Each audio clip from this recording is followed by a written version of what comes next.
Hey, welcome everyone. We've got a cool one lined up for you tonight. This is the PDP event series, PDP Presents. I want to just run through a couple of things about our organization first. Philly Drum Project is a nonprofit, democratically run drumming organization. Our main focus is sharing three main resources. We have beats, knowledge, and gear.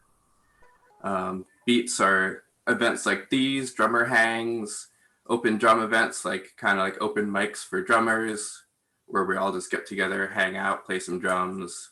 In a pre-pandemic world, we'd all be in a room together and enjoying each other's company. But in the meantime, this will have to suffice for the moment. And knowledge is one of our other main resources, more dedicated towards lessons, after school programs. We do a program annually, again, pre-pandemic, where we would have students come together in conjunction with University of the Arts and have like a one-day student intensive summer camp kind of thing, which is free to the students, and they get a full day of private lessons and group instruction, as well as they have to come up with drum set trio music together at the end of it, which is a cool little challenge where they all have to compose and make 3 drum sets musical without any other instruments. And last but not least is our gear program, We currently have one major project on there, which is our Redrum program, where we take donations of gear from our members and anyone else who might reach out to us. And we'll refurb them and send them out to good homes or put them in community centers and staff community lessons for areas that are a little bit underserved. So those are the main things that we do as a collective, and we're just here to serve the area and to create community as best as we can. And it's good to have everyone here. It's always nice to even see people if it's just through a Zoom meeting. It's cool to see everyone here. Cool. I'd like to pass it on to Kirk, talk about some upcoming events. And yeah, Kirk Kubicek from PDP and the PDP events team. Hey, thank you. Yeah, so welcome to the evening. We're really excited to have you all here tonight. We're going to hear from Pat Petrillo shortly. I just wanted to give you a heads up about an event that we have coming up next month. We have an open drum event, meaning it's kind of like an open mic. And on April 27th, that's a Tuesday, 7:30 to 9 p.m. we will be hosting the open drum virtually.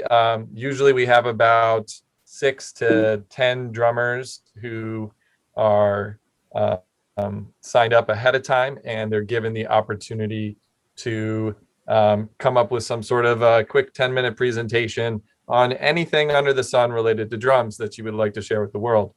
And you don't need to have a super crazy technological setup on your end.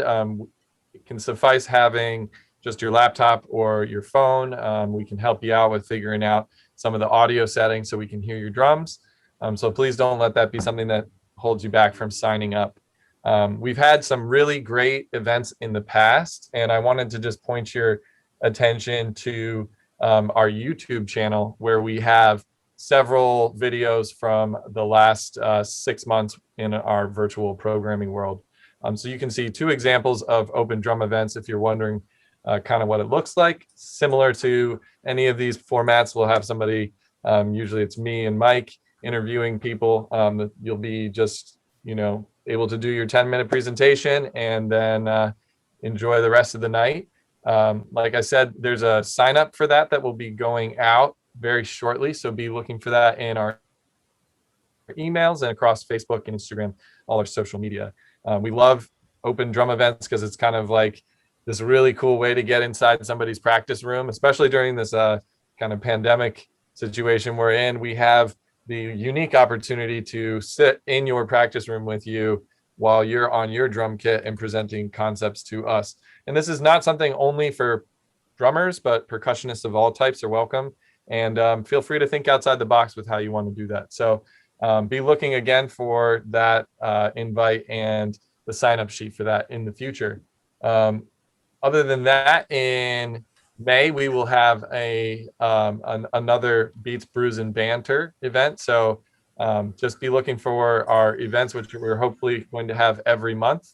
And just a quick reminder that we are a nonprofit. So part of what we have to do as an organization is support ourselves collectively. And we have a donation platform that we'd like to kind of equate to our virtual tip jar for the evening. As a nonprofit, we are solely, we just rely on your donations to keep us afloat. And so to keep events like this happening, if you feel so inclined to help support us, you can give to our virtual tip jar. You can also sign up to be a member on www.phillydrumproject. You know what, Mike, is it .org now? Yes. Yeah. Okay, I want to make sure. And yep, so there's a little bit of information about what's coming up. And let me just give you a little update on what we're up to in our steering committee. Our steering committee is our organization that meets monthly to talk about what we're going to do. Tonight we have Jerry Tannenbaum on the call, Eddie Everett, Amy's out there, Matt. Let's see, who else? Is Casey here? Let's see. Most of our steering committee is here tonight, if not everybody. Yeah, there's Casey. And so, yeah, we all meet and we talk about what we're going to do as an organization. And I just kind of wanted to excitedly announce that we have expanded our operations a little bit in this kind of last year. Things were kind of unsure about what we were going to do, getting onto the virtual space and seeing what we can do as an organization. It's been amazing. We've had lots of great events, and we're really excited about the year that we have planned ahead of us as we start booking some artists into the summer and fall. But we have also expanded from being just a steering committee that meets once every 2 weeks to now having subcommittees. We have a gear committee, we have an events committee, and we have a social media committee. So those are all committees that meet, and then we meet as a big steering committee once a month.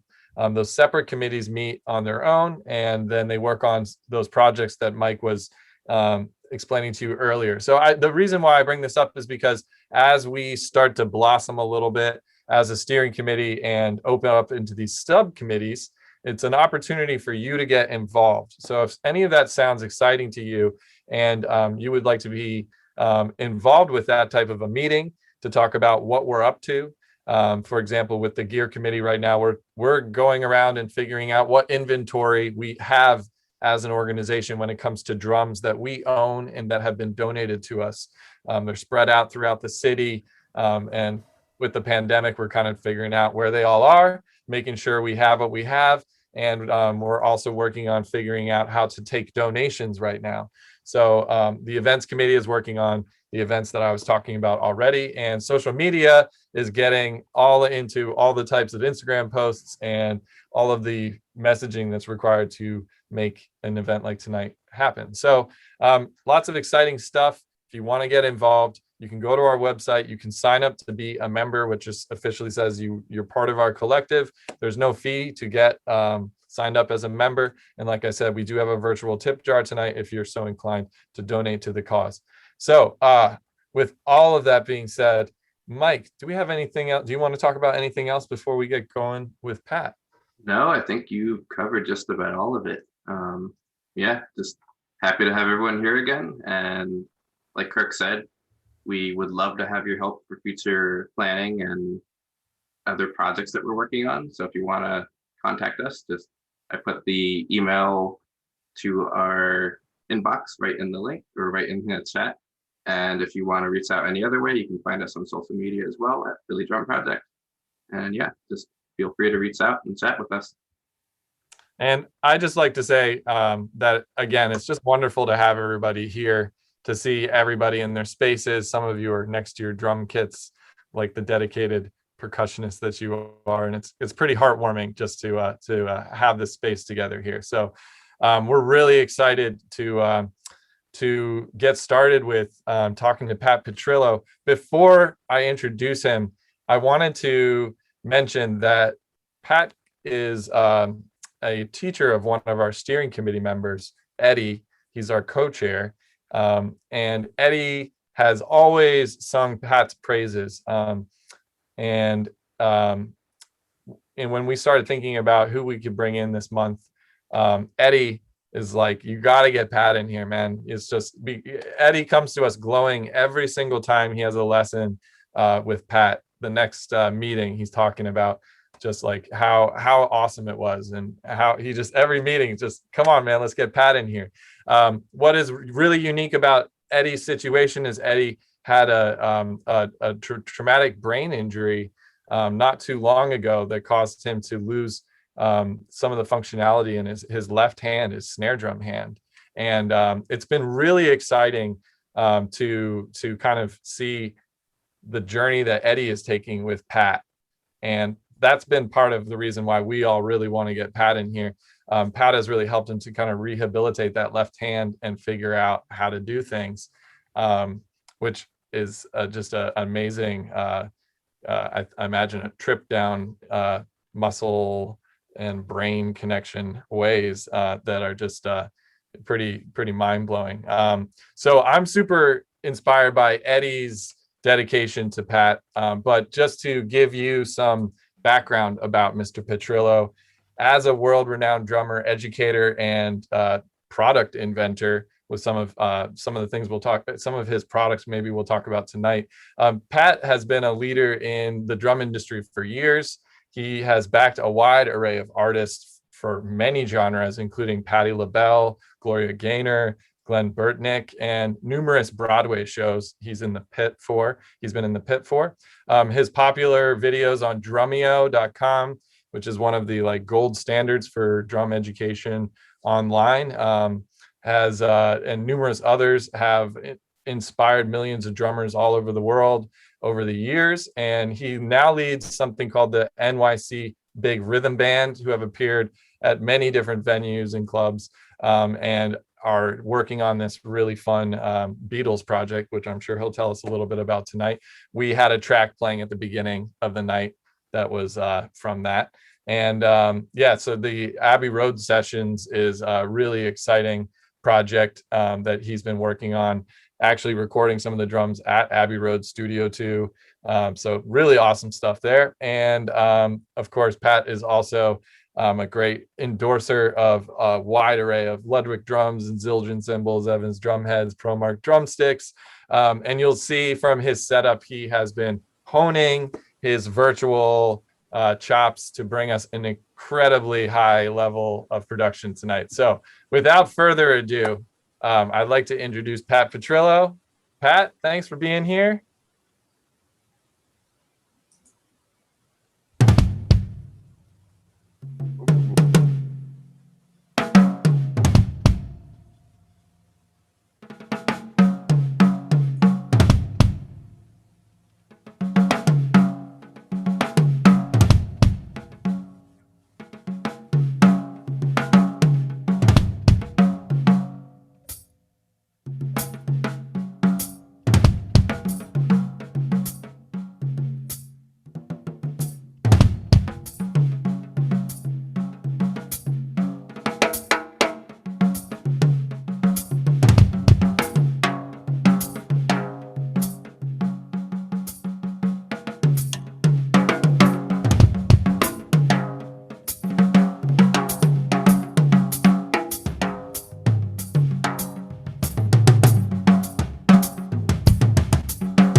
What's up? Wow. Is Philly in the house or what? Philly is Yeah. in the house. All right. Philly's in Nice. the house. Hey, first of all, I can't thank you guys enough for having me over here, man. And hey, Eddie. Welcome back. Welcome back, my friends, to the Groove That Never Ends. Yes, I was there, what, 3 years ago in person, right? Mm-hmm. Yes. We had you at the Something like that. fire. At the fire. What's that? Was at the fire. It's on Girard Avenue near Fishtown. Right. That's Well, right. dive Gerard. bar. Yeah. So listen, Eddie, man, thanks for having me. And you know, you talk about inspiration. You're an inspiration to me, brother. Every time you come in here and we work, you're an inspiration to me. So you just keep up your good work, all right? Thanks, man. So, love you, man. So, Thanks. hey, thanks for having me here. Not sure how many people are in the house, but listen, I'm gonna have a set of few things we're gonna talk about, but talk a little bit about my upbringing, what I do, how I did some of that stuff, how to make it interesting, how to take you on a little bit of a musical journey. Talk about some hand technique. We'll talk about some fill ideas, but also want to talk about what you want to talk about. Also have a couple different cymbals I'm going to swap out. If I can, I might get up there and swap a snare out onto this here. We'll talk about my setup, my rig. But thanks for having me. This basically, I use the ATM Mini Pro ISO. We just got this going for the switcheroo going on. So we got, you know, front cam in the house over here. And then we got a little bit of overhead cam. And the big thing is the lighting, you know. So we got a kind of light over here. We got one light here. We got a massive light over there. And we got a foot light. So, you know, the biggest thing is getting, you know, the lighting together. And to make this thing happen. So we over here on this camera now, my brother. Thank you so much. Give my cameraman a hand. He's in the house doing this thing. So That's how you do that. we had some people wondering what software was running that. it's like, how's this dude doing all of this? Yeah. Well, you know, if there was an auto switch mode, you know, there very well may be, because bells and whistles, I'm just figuring out the bells and whistles.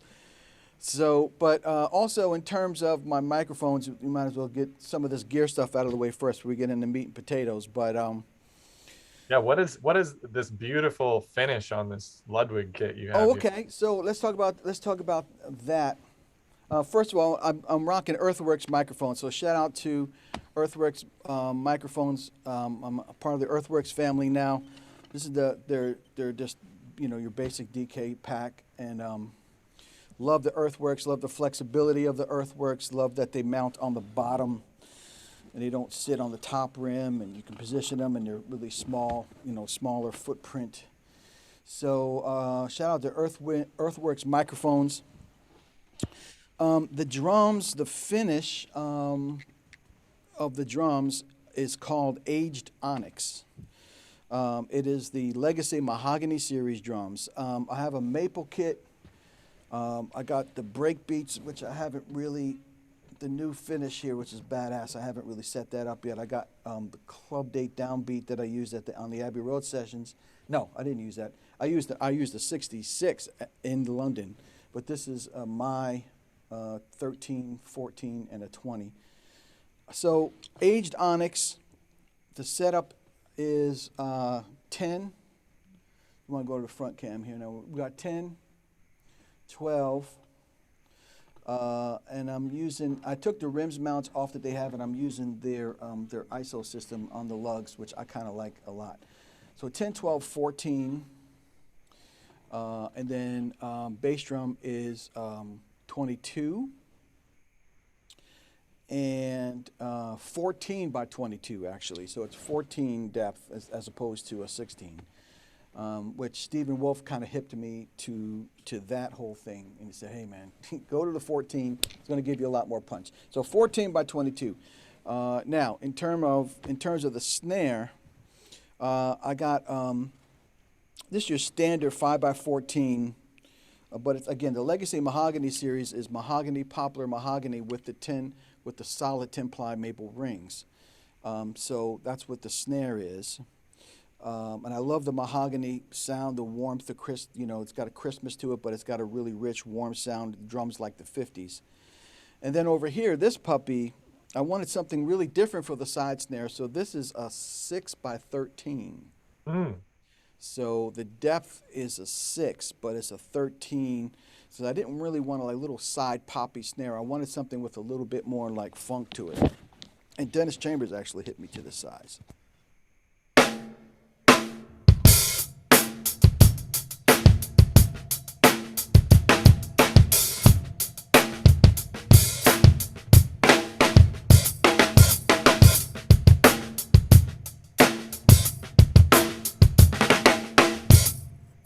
Wow, that's got some great tone to it. That's a ripping snare drum, man. Can you contrast it to your main one? Say that again? Can you contrast it to your main snare? Yeah.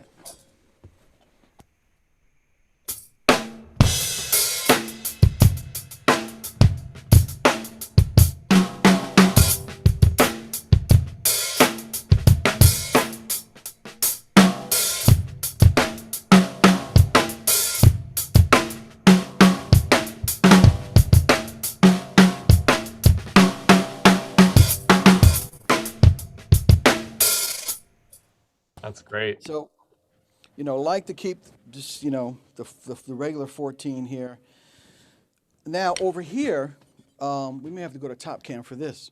You was there already? Check you out, man. He's on the case over here. Over here is a WFL 1955 Wow. Duco. With a big fat snare drum on it, detuned.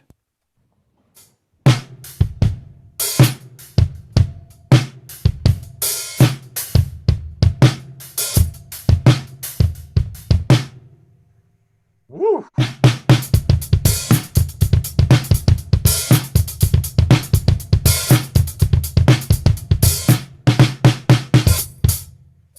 Try to do this. Got to be starting something. Like Michael Jackson. Got to be starting. Yeah. Something. Oh yeah. But They anyway, found a use for having a bunch of snare drums laying around, huh? yeah. I mean, this thing is like, I had it on my shelf, and I'm like, no, man, I want to play this thing. So, it's just, and it's mahogany. That's the way they made them in the 50s. Before the popular maple, it was mahogany, poplar mahogany. So this is a 50s drum. Sounds beautiful. Yeah, if you get a maple, poplar maple, it's going to be, a 60s drum.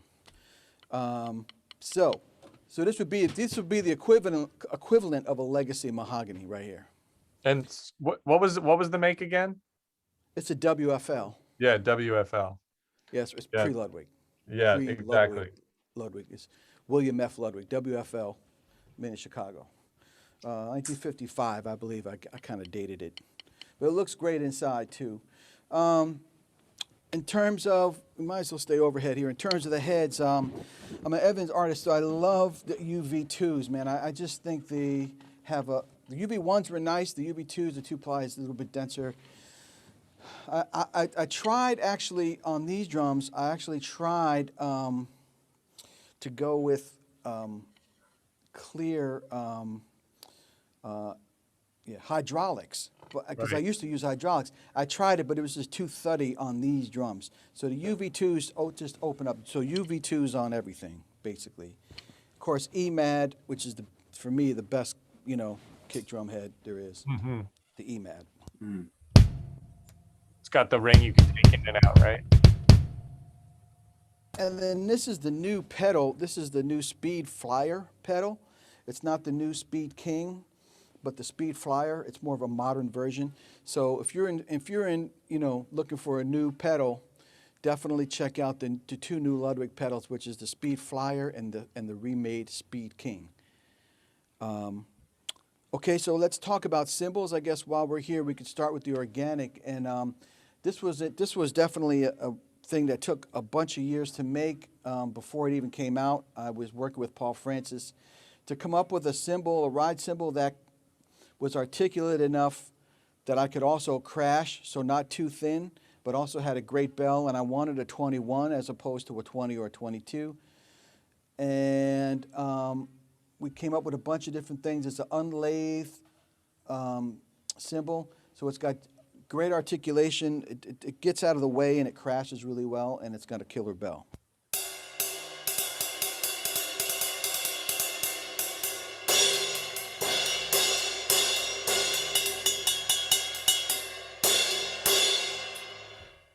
It's real GAD-like. Wow. Yeah. Yeah, so it's been out for a while, about 5 years now. So it's a, I use it pretty much for everything.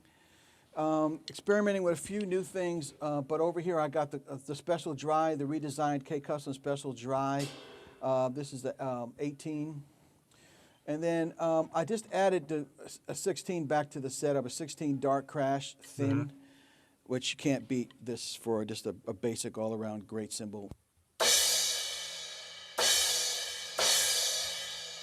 Just dark enough, perfect sustain.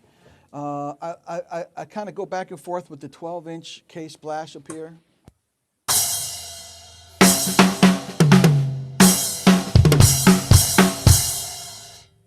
I don't really go with 10, like an 8 splash either. I like the 12, a little bit beefier. Then over here, I love the Caropes, and if you guys aren't hip to the Carope, go ahead and check out the Carope, because it's got that 60s, thing. I love the patina, kind of matches this, and this is an 18. It's nice and low, and but it's a real versatile, but it's thin. You can ride it, but it's real thin.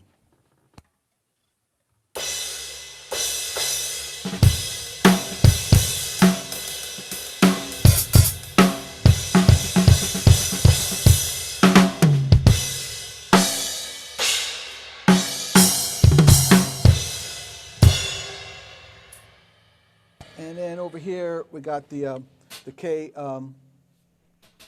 the special hats, the special dry EFX hats, mounted closed. Just as a stack. In terms of the hats, I've been doing this. You can go over here now, probably, bro. In terms of the hats, I've been for the longest I was doing the 13 Master Sound hi-hats, but now I've been doing this for a minute. It's a 14 Carope on the top, and I got a little ching ring on here. But I've been doing a 14 Carope on the top, which is an 1148 gram, relatively thin. Yep. But then on the bottom, I got a 14 K Master Sound. It's got the ridges on it, right? So 14 K Master Sound on the bottom, and the Carope on top. So like this, it's sort of like the old AK combinations that used to be like in the 70s, and 80s, really kind of with GAD. Like a lot of guys would use like an A on the bottom and a K on the top. Is that So that's on what this top? is. On top, heavy on bottom? Heavy on the bottom, thinner on top. Yeah. So this is 1148 grams. So that that's the rundown sticks. Promark 747s, and I've been using nylon tip like forever since I used to play real tip. But it's just a 747. They used to be called the Neil Peart stick, I believe. But they still make them, and I like it. It's a little bit. It's about 16 and a quarter maybe, but it's got a real thin, small taper. It's really thick up top. It gives me a lot of good throw on the stick, so I love that. Yeah. Yeah. So I mean, that's the gear overview. Are there any questions about gear that anybody want to ask at all? Somebody wanted to know. Casey wanted to know if you had this is, I guess, a electronic gear thing, what your preferred DAW and interface is for what you do. Yeah, right now I'm not really working with one, because it took everything that I could to do. It was to get my MacBook Pro running with this bad boy. So recording wise, I guess Pro Tools will be the next thing, but to learn the editing software on this is taking me a minute, because the great thing about this A10 Mini Pro ISO is, and last thing I'll talk about with this thing, is that you can record all cameras and then edit it in post. So whatever switches you do, it gets recorded, And you go in there and it's called DaVinci software, and you can just edit your videos together with this all in one box. It's an incredible unit. So you don't even need like Avid or any video editing or whatever, whatever the video editing. So it's running off of DaVinci Resolve for the program? One more time? So it's running off of DaVinci Resolve for the program? DaVinci Resolve Yeah. is the thing that you can, it's not running off it, but when I engage it, it can record all the cameras, yeah. Yeah, it lets you do like the multi-view on there. Yeah. But it records through it anyway, yeah. And then you can edit it later. So whatever switches you do live, it doesn't matter because it's taking all of the cameras. So, yeah, so that's that. Anything else gear-wise anyone want to ask? Did Gordon have a question? He was just wondering about the WFL snare. Yeah. I think you covered most of he says he's got one actually. Yeah, it's pretty cool. I want to do this before I get into some actual lesson stuff and some hand stuff and my record and a few other things. I just might as well make this happen here. I'm going to switch this bad boy out, and I want you to hear the Black Beauty. Now, many of you have heard about the Black Beauty, and you know what it is, and you've heard the legend of the Black Beauty. Can you hold that snare up for the camera? Yeah, can you, before you do that, can you show us the WFL? Just hold it up above Oh, you. I can't do that. I have to kill you then. Oh. All right, let me. Sorry. Knocking on my door. Yeah, so it's Duco, Oh, that's really cool. Nice. and yeah, it's got a pretty old head on the bottom, but I put some pure sound on the bottom in terms of the The wires. snare strainers. Yeah, so it's you can see right here. This is WFL. It's got that on there. Beautiful finish. Yeah, it's great. It's really light too, man. It's like a frisbee. I mean, it's crazy. Yeah, it does look pretty. It does look pretty lightweight there. Yeah, I mean, it's crazy. It's really light. So let me, since we're here, I like to demo some of these snares for you. I mean, this is kind of educational. Yeah. So you can kind of hear what these sound like, and then we'll get into some grooving and some playing and stuff. But gear is a big thing of people like, man, what snare should I get? Or, I want to get an extra snare. What should I get? It's really depends on what you want to use the snare for. Like, so I put a UV1 on this. Okay, so this is going to have a lot more crack to it. So UV1, and this is a Black Beauty. This is just a regular 5x14 Black Beauty, and I'll do it without the muffle and then with the muffle. Okay, put the mic on it. Awesome.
Love Nice. that dry tone on there. Yeah.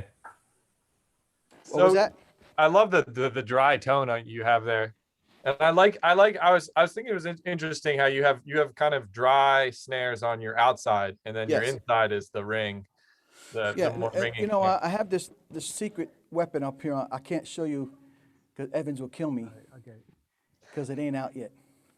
Oh, okay. I do like the big fat snare drum, but I don't use it all the time. But I do like that. So there you have it. So there's the Black Beauty, and then this is the Ringo remake. This is basically just came out. This is the 5.5 by 14 right here. So this is just like what Ringo played with the muffle and everything. And then I got a Superphonic, Acrolite, Vista light.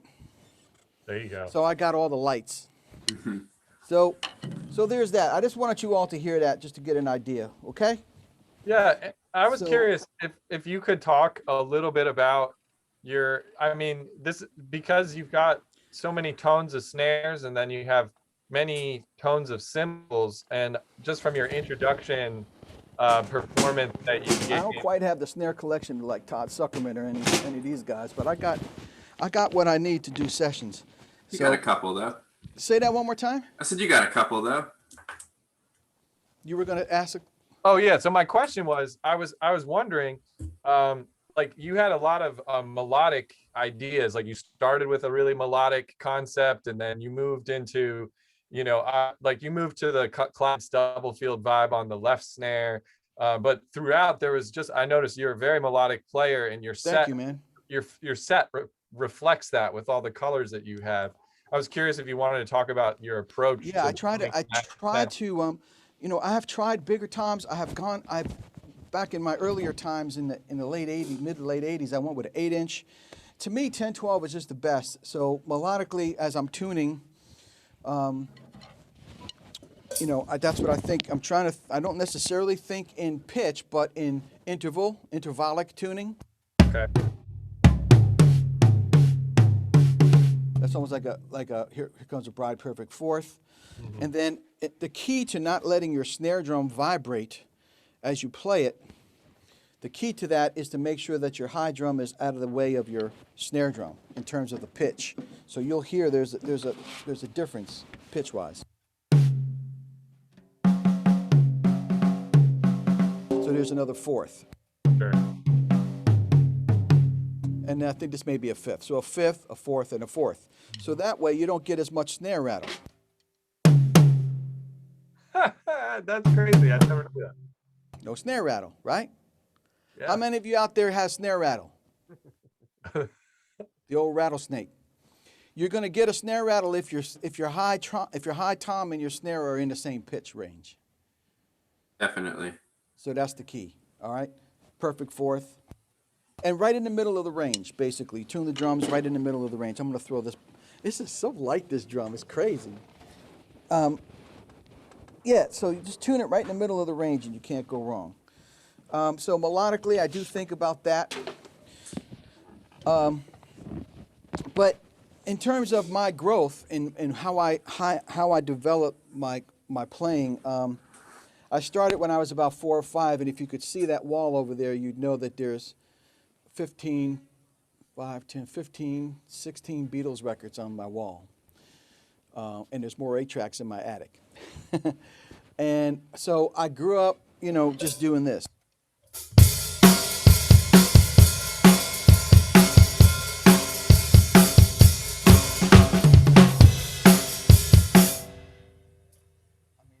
I was Ringo, and I just grew up listening to all of that, learning.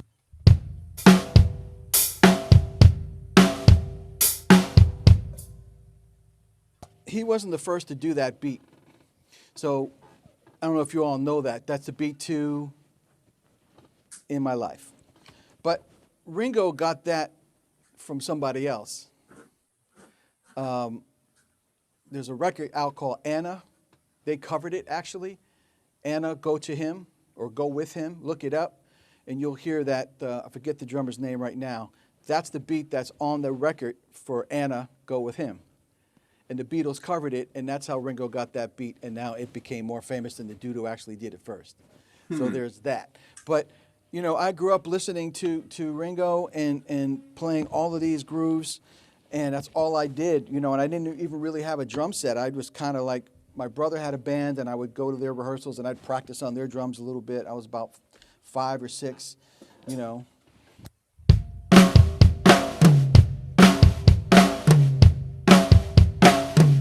Here's the thing about Ticket to Ride, that it changes. This is a lot of things a lot of people don't know. They just do that beat the whole time.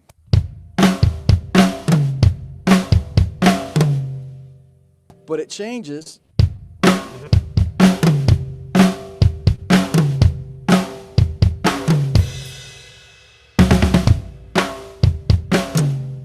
How many of you knew that?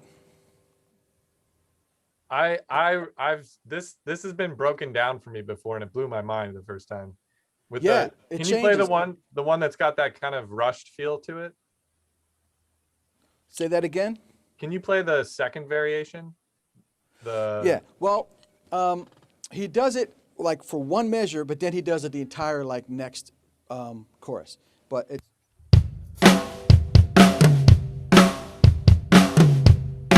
yeah. Okay, but there's something about that bass drum. Something about that bass drum that's like there's yeah. some So instead of feel going, on. which he does at the beginning, he changed it to do the downbeat. So next time you listen to Ticket to Ride, check that out. So, you know, all of those grooves, you know.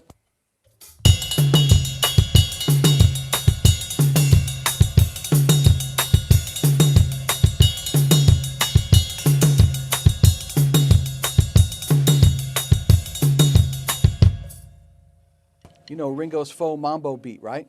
Mm-hmm. What song is that? Ray Charles. No, it's a Beatles tune. I feel fine. Oh, sorry. I feel sorry. fine.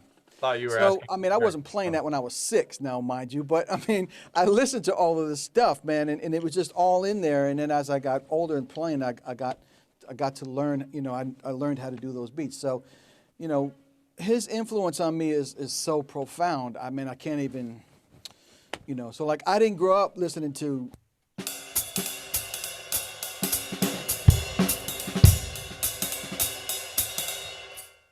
I mean, I developed that later, but I didn't do that. I learned that first. And then the next thing I learned in my neighborhood, I grew up, guys, if you're, or anybody, you're probably watching from all around the country, but I'm from Jersey, Central Jersey, and I grew up in New Brunswick area. So in my neighborhood where I grew up, there was a lot of different kinds of music on FM radio, you know. So when I was like, by 10, 12, 15, I was listening to, there was a lot of stuff coming from a lot of different houses and then FM radio, and I heard this beat.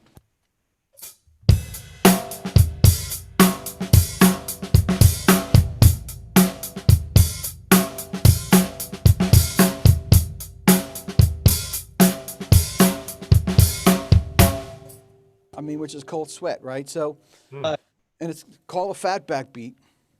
Yep.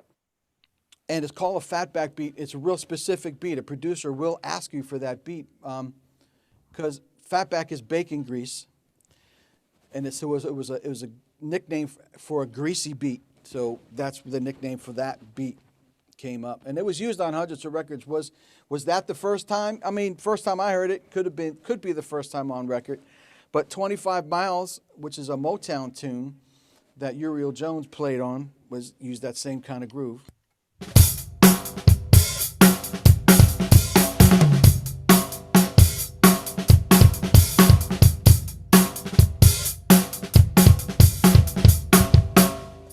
So that beat was very prominent in the 70s. So does the displaced backbeat, is that what makes it greasy? Well, yeah, it's the end of 4 and no bass on 1 in the second measure. So that kat kat kadoom bop ba-doom bop, the way he would dance, you know, just kind of slide across the floor. It's a very greasy beat, not your normal beat, right? It wasn't Funky Drummer, which was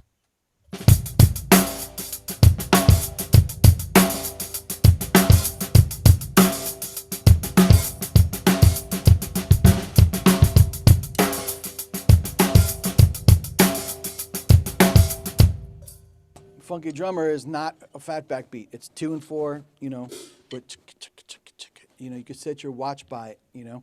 So that stuff I grew up listening to quite a bit. If you don't know these, man, you have to really like listen to stuff before the year 2000 or before 1990. I mean, you need to go back, and because we're all just standing on each other's shoulders, you know. So, you know, so that was a big motivating thing for me. And then Funny thing is I never was really in bands as a kid, but I was kind of like an only child and didn't really, my brothers were much older than me. By the time I was 7, they were gone, out of the house, married. So I didn't really get out and really do a lot of things with other people. Like, I just kind of played my brother's records and learned how to drum, basically, and then got my first James Brown 8-track. And that's when I learned, well, actually, no, I learned how to shuffle with Ringo first, which is hard. And one of the songs that's on my record, actually, guilty plug, There we go. the NYC Big Rhythm Band, which is available on Amazon, digital download or CD. Get the CD, man. It's got cool liner notes on it. Recorded at Studio 2 at Abbey Road. One of my favorite Beatles cuts is Tell Me Why. If you know that Ringo, people diss him, and it drives me f***ing crazy, okay? But Ringo grew up listening to Earl Palmer and all of these great drummers from the United States as a young boy, getting all those records off the boat in Liverpool, And his swing and his shuffle is so profound, like Tell Me Why.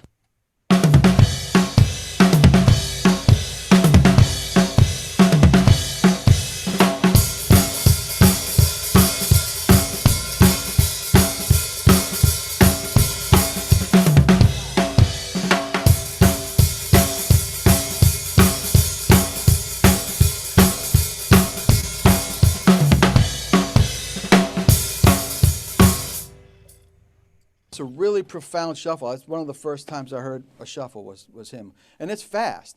And then the other thing is his infamous fill, which I can't even do because I'm not warmed up. But he would just finger Double it, stop. but faster than that. If I had to get warmed up, like when I cut it at the studio, I had to save that for last. Literally, I cut it like the second track we did. And I just wasn't. I said we have to wait till maybe like at the end of the day tomorrow before I'm able to do that. But like his swing is so profound. And then the next kind of swing I heard was Jabbo Starks Oh yeah. with James Brown doing it to death.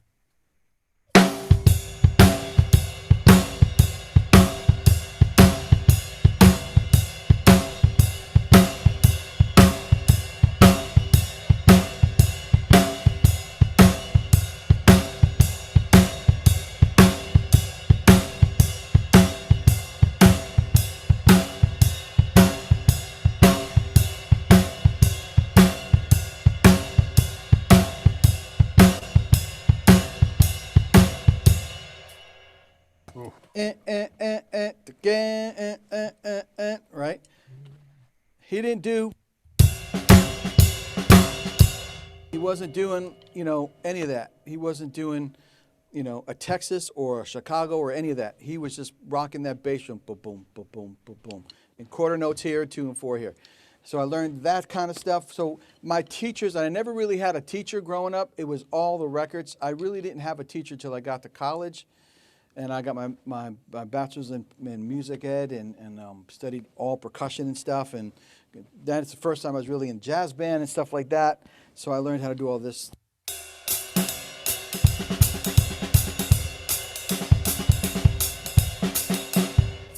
All that coordination and stuff like that.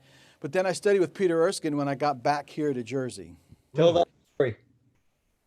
So Peter's great, and he really taught me how to play time the right way with the right space between the notes, So Peter was a very huge influence on me, and he was the first guy that taught me Baião, which is what I played in my opening solo, which is a Brazilian North Bahia region groove.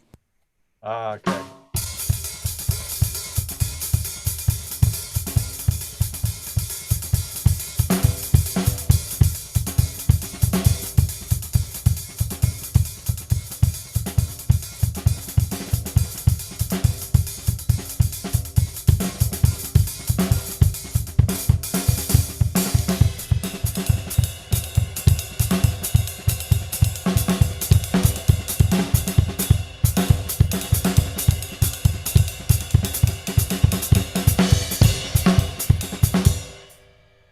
you talk a little bit about the like the way that came to Peter Erskine, the way he explained that to you? Did he pick that traditional style up from the authentic Yeah, I mean, music, or did he get it from another drum kit player? no, I think he just listened to that music a lot because he was playing. I mean, you know, Stan Kenton. He did Stan Kenton. I mean, so many things that he played, and he was in New York. He had been there for a while. He was doing so many gigs with the Breckers and stuff, and I think that was Eliane Elias was he was playing with her a lot. So he's, you know, a lot of Brazilian music going on in the city at the time, and he learned that. And I studied at Drummers Collective before I taught there too, so I really got a lot out of that. That was a lot of fun. I took private lessons of Afro-Cuban music with Frankie Malabé for many years on congas first, then how to apply that to the drum set.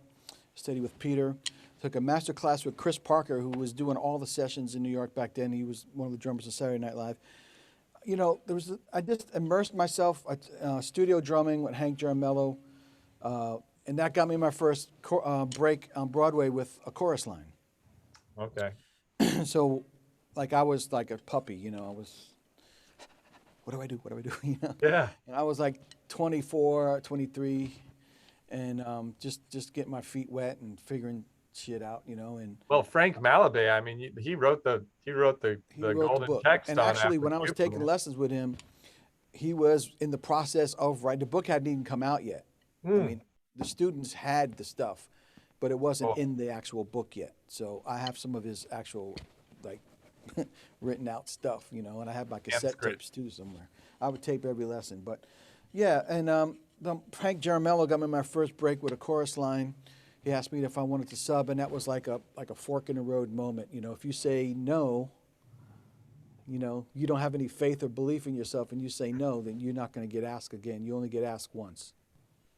You know, but I said yes, and if I say yes, then I'm all in. You know, that means that you can't like talk to him like next week and say, hey, you know, maybe I have little second thoughts about that Broadway stuff. You know, then you just won't work. You won't get called because, you know, you got to have. And I mean, I did a couple shows in college, so it wasn't the reading part of it.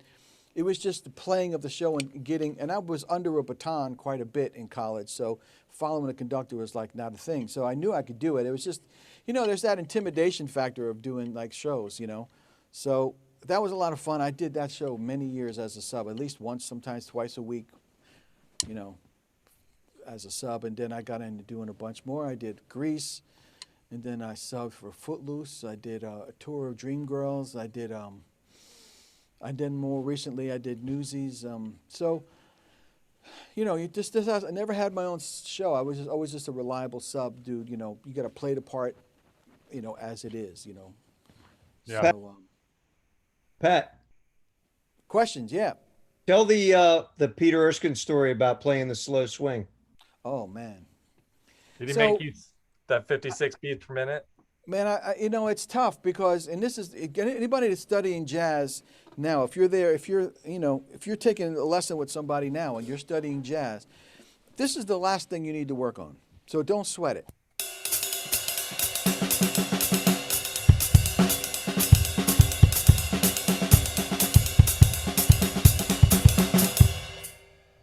That's the last thing you need to be doing.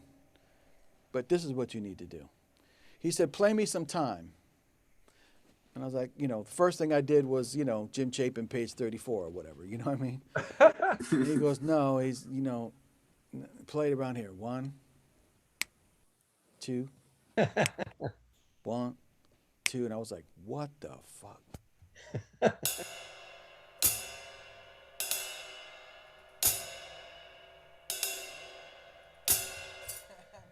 I mean, what do you do with that, you know? Where do you play that? You know, excuse my language, if there's any youngsters out there, sorry. But, so he taught me how to do this.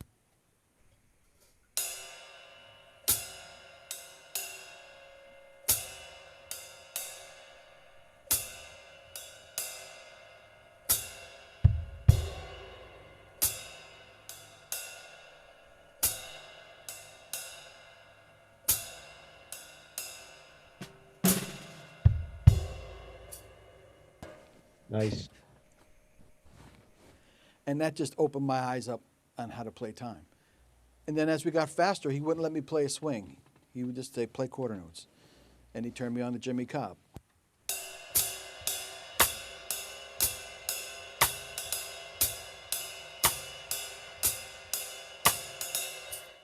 So that's what you have to play first when you're studying jazz, what I just did.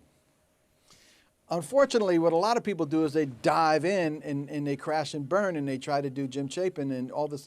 First thing they do is this coordination stuff, and that's the last thing you need to do, you know.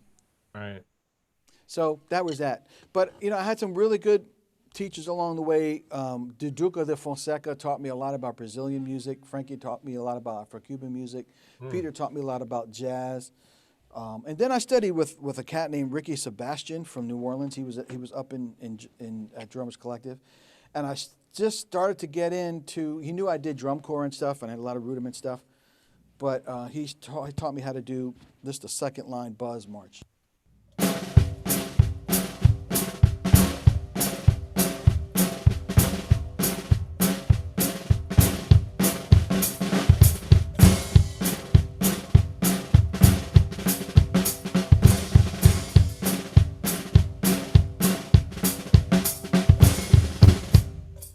You know, in my study and learning New Orleans music, that had a profound effect on me as well. Like really learning the different types of New Orleans music. You know, second line. This is not second line.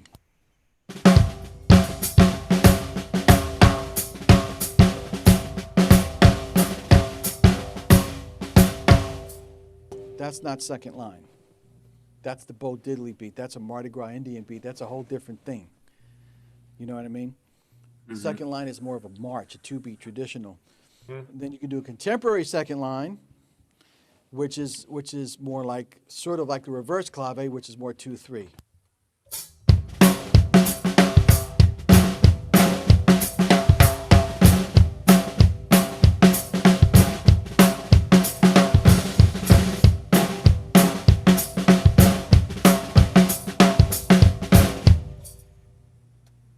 But, you know, the Bo Diddley beat is different, and that comes from the clave. That comes from Mardi Gras Indian. So I learned about that. Well, you know, so I just immersed myself, everybody. That's the best thing I can tell you is immerse yourself in styles before it fills. You know? That's absolutely. And learn how to play different rudimental combinations, which we'll get into a little bit here, too. Any questions from anybody? Let's see. We had one from a little while back. Someone wanted to know, or Gordon wanted to know, how your WFL is tuned. Yeah, really, really, really low. I mean, bottom head is relatively tight, but top is pretty loose.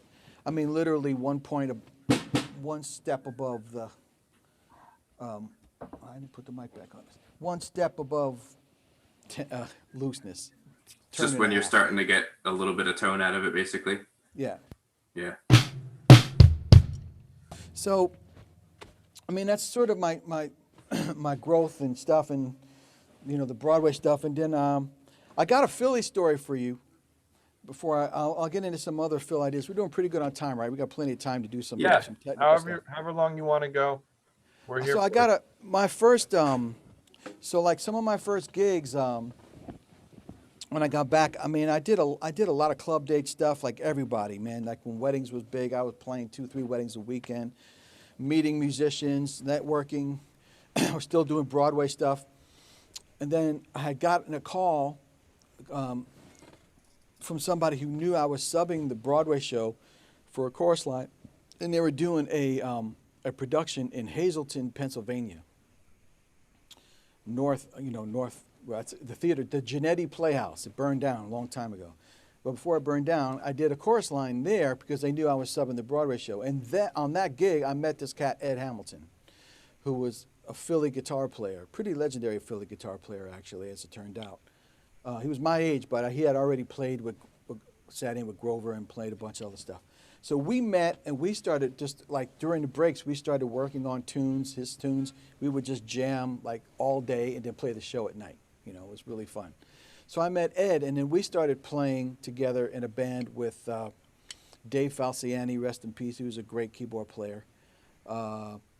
Doc Gibbs on percussion, Ed, and then Vince Fay on bass. We played at in New Hope at Havana, like back before the remodel. And we played there a lot, man. Every Thursday night, jazz jams. And I just started meeting more and more musicians. And one night, Ed brought a percussionist to sit in with us by the name of Jose Rossi. Now, if you don't know Jose Rossi, he's a legendary Philadelphia percussionist who was in Weather Report with Victor and Omar and played on Procession. But he was in Patti LaBelle's band forever. He was her percussionist. So we just had this relationship immediately the first time we played together. I mean, I was still kind of studying at the collective here and there, and I was working on Mozambique stuff. I was doing, you know.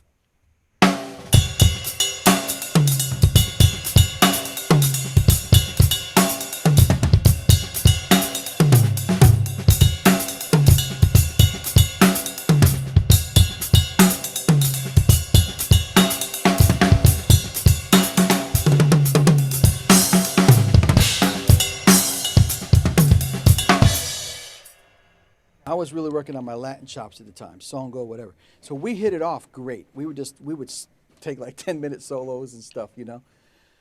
So one day, that's my man. Yeah. That's my man. Jose is amazing. So we I think after one show, he's like, "Yo, Pat, man, Patty's looking for a drummer." And I put your name into the ring. Whoa. Put your name in there. It's like, oh, wow, that's, you know, thanks, bro. Because, yeah, you kill a gig, man. You'd kill it. Okay. So, turns out I did get a call to audition. And, of course, everybody in the band, what happens in a situation like that, people ask, how do you get this gig? How do you get that gig? It's all recommendations. It's not meeting other drummers necessarily. You meet the percussionist, the bass player, the guitar player. They'll all recommend a drummer. Just like a drummer will always recommend a bass player that he knows and is used to playing with. You know what I mean? Mm-hmm. So everybody had a dude, right? So everybody gave a recommendation. There was like 5 or 6 of us. So it's like, be at the warehouse in Philly, at Patty's warehouse where she rehearses at whatever o'clock it was. So I was there early, like a half an hour, 40 minutes early. And they said, bring your drums, which I thought was really weird. Bring your drums. It wasn't that like a rehearsal spot, you know, with drums and all that. It's like, bring your own drums. So I packed my drums, got there early, really early, thinking I had to load in. You know, time that it was supposed to start, there's still nobody there. 15 minutes after that, still nobody there. Half an hour after that, I'm like, am I in the right spot? This is pre-cell phone and all of that. Like, am I in the right? And then here comes somebody, opens the padlock. Jose got there, he's waiting. And, you know, everybody had their drums.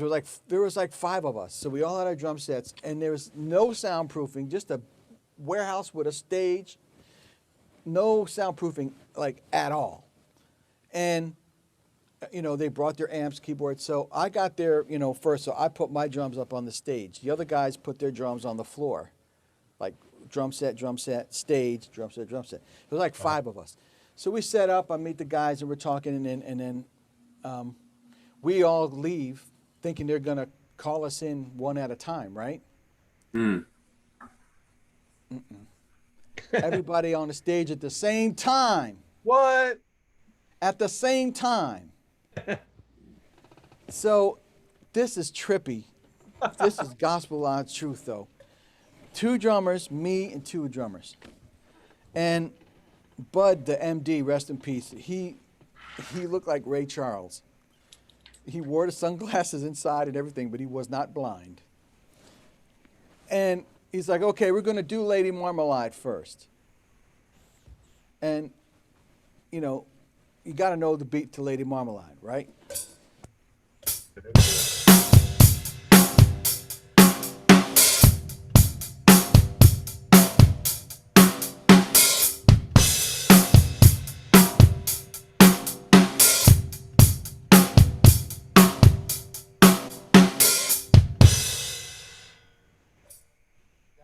That's the beat, right?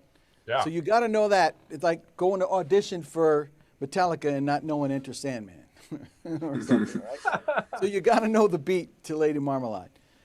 So what happened was, Bud goes, you play the kick drum part, you play the snare drum part, you play the hi-hat part, you don't do nothing, and you give me a fill when I tell you. Here we go. And I'm like, what? He's like, 1, 2, and I'm like, bass drum, 1, okay, how's it go?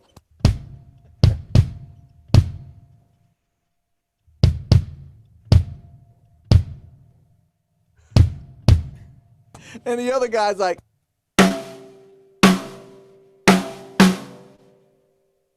right? And then the hi-hat part.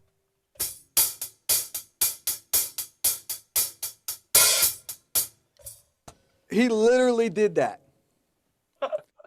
And he was telling everybody what to do because he wanted to see who could, A, follow directions, follow the MD, because he was the music director, who was going to give him like attitude and roll their eyes or whatever. But it also showed who knew the beat and who didn't know the beat, right? Mm-hmm. And, you know, literally, like, a couple of guys didn't really know the beat real well. Actually, who was the original drummer? Herman Ernest played on that, and it was recorded in New Orleans, by the way. But, you know, so a couple of guys basically cut themselves right on the spot because they couldn't do what he was saying, you know, and they thought it was stupid and all this. So that's the thing. It's like part of it is who you are as a person and your attitude, and are you easy to work with, you know? Yeah. And do you follow direction? You got to have a really thick skin. Like, and I think that's my Broadway thing was like, you get notes. If you're the sub, like at intermission, the conductor would come here and give you like 2 or 3 notes. You rushed it at 153. You were dragging this. You missed this. You did that. And even if you think you played it, you got to say, okay, thanks. I appreciate it. I'll grab it next time. You know what I mean? And if you don't, if you say, oh, you sure about that? What? Are you sure about it? If I wasn't sure, I would have gave you the daggone note. You know what I mean? So you can't give people like slack, you know, and stuff like that. It's probably different now, but that's how I grew up. So anyway, I got the gig. We played, a bunch of shows, and that was that. So, you know, Patti went through drummers like underwear. So, like, I was right before John Blackwell did the gig. So I was on my honeymoon, actually, and I checked my voicemail. That's we used to have to check your voicemail back then, right? So I checked my voicemail from Hawaii. That's where we were. And Jose had left a message, hey, Pat, man, Patty's doing a tour, you know. And that's how she was, too. She'd be like, okay, we're going, like, Thursday. You know, to wherever, you know, we have a one-off in Denver. You know, there was no advance notice. Like, well, man, I'm on my honeymoon, so, you know, they were going on a 2-week tour or whatever. I can't do it, so. And then John, what the heck was his name? Donnie Wynn did it after me. And then John Blackwell did it. So there's that. So there's a long-winded story is you can't give people attitude. You got to listen to directors. So that's that. Anything else? Questions? Looks like we're good at the moment. We're good? Okay. Yeah. So, you know, that's kind of my upbringing. That's sort of my background, kind of the stuff I grew up listening to. But some of the things that I think that's important to you, let's do a little bit of hand stuff, and then we'll do some fill ideas and some more grooves and stuff. But, you know, I did, like, grow up in drum corps. I did play traditional grip.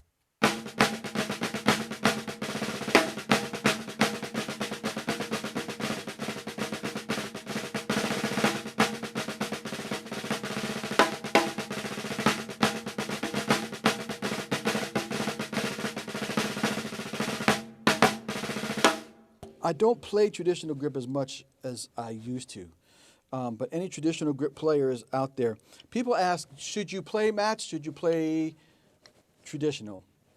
Play what you're comfortable with. There's no right or wrong. If you never learn traditional grip, it's fine. You know, if you never ever, I mean, I played traditional grip, and when I did Patty's gig, that's when I switched to match permanently, and I said, that's the way I'm going to play, and that's that. But if you never ever learn traditional grip, don't go take lessons to learn traditional grip. There's a hell of a lot more things that you should be studying than traditional grip if you've never played it. If you're good here,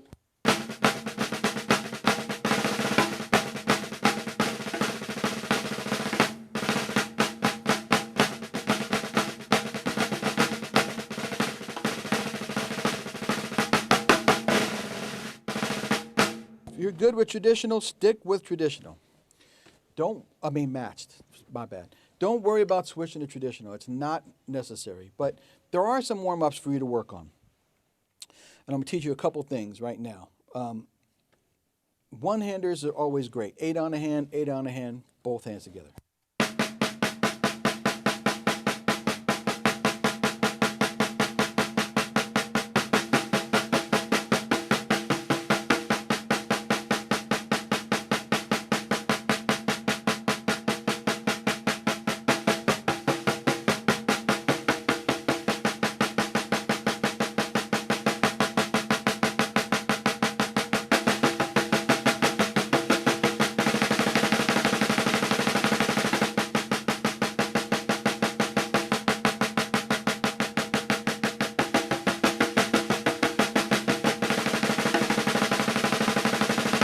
So when I say 8 on a hand, I mean 8 counts. 1 and 2 and 3 and 4 and 5 and 6 and 7 and 8 and switch hands and both together.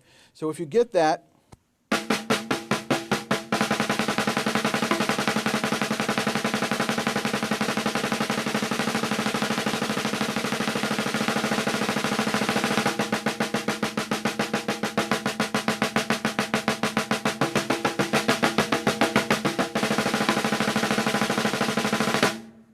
the whole idea is that mirror image thing, right? To feel them both. So I'm using a lot of push from my forearm and relaxing the back fingers, letting that stick pivot and move quite a bit. And relaxation is the key. You know, don't play from just your wrist. Don't just use your arm. Don't just use your fingers. It's always a combination of everything working together. So I have an exercise I do called 5-5-3. It has become world famous. Yeah. 5-5-3 is 5 note groupings and 3 note groupings. That's 2 5s and a 3.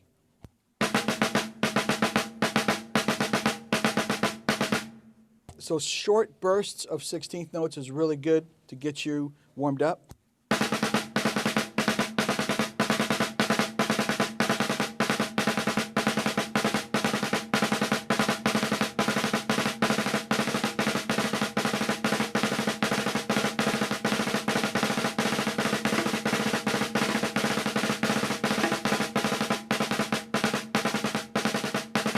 Then there's a second part to that, 4 5s and 2 3s. So 5, 5, 5, 5, 3, 3.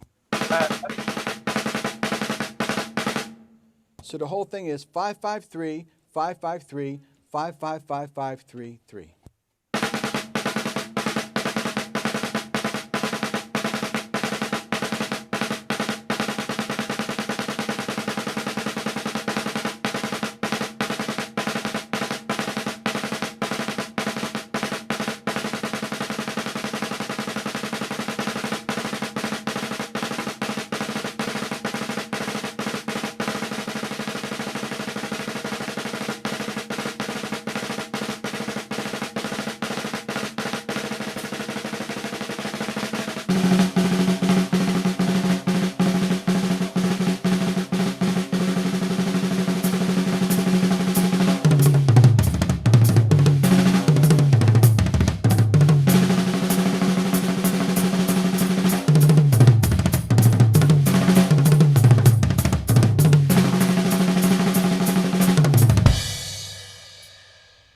So I just applied that to the drum set, and I'll play it for you, as you can see here.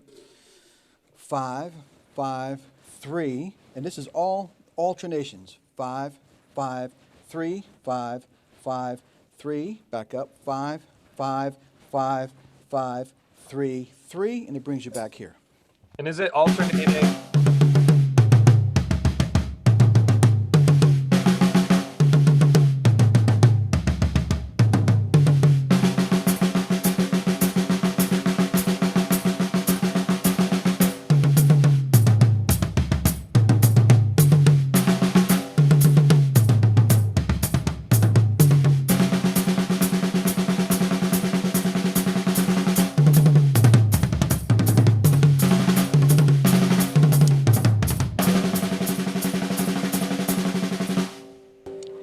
Okay, so, you know, that kind of thing I use a lot. That's a great chop builder. Get your forearms really nice and burning.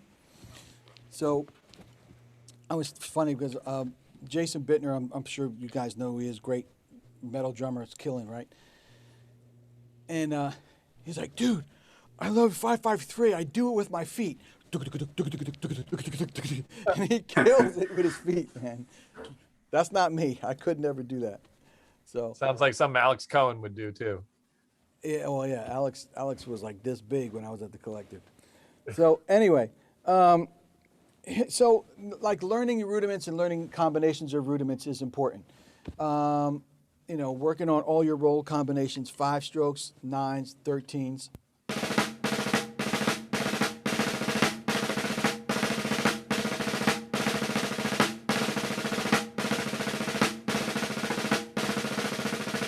So here's a way that you can memorize your rolls, because a lot of people don't know their rolls.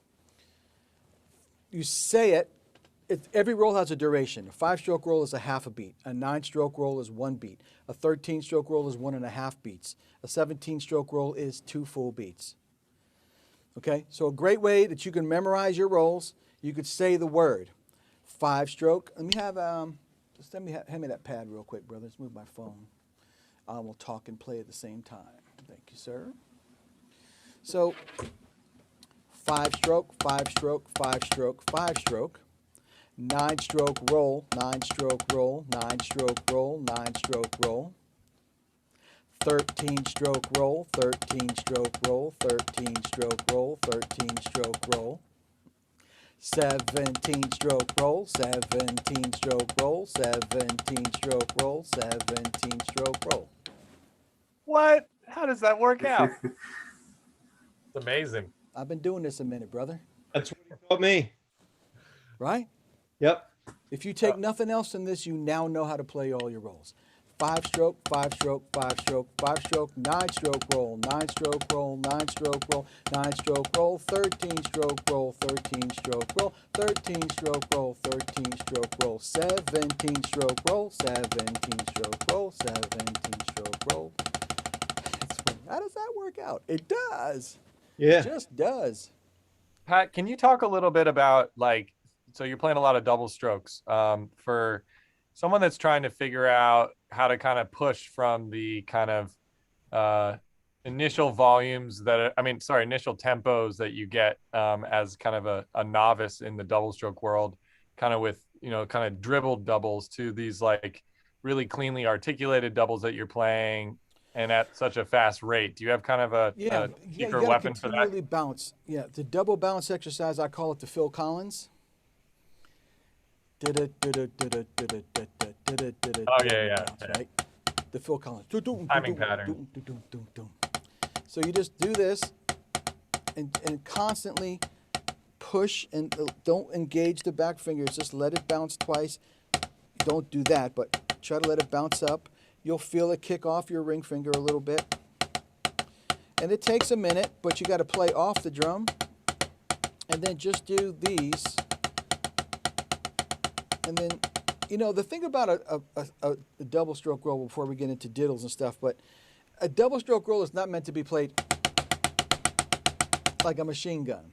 Right. If you hear Steve Gadd's rolls, if you hear any of the great drummers' rolls, like there's some air underneath there, like it's butter, you know? So you're rebounding, you're using your forearm. Some people say, when you practice your double stroke rolls, accent the second note. That'll make the second note not sound weaker than the first note. No, that'll make the second note just sound louder than the first note. So you don't want that either. You just want to try to get them as even as possible. And you know what? If they're not perfectly even, it doesn't matter. That's not the point of the roll. It's got to sound like butter.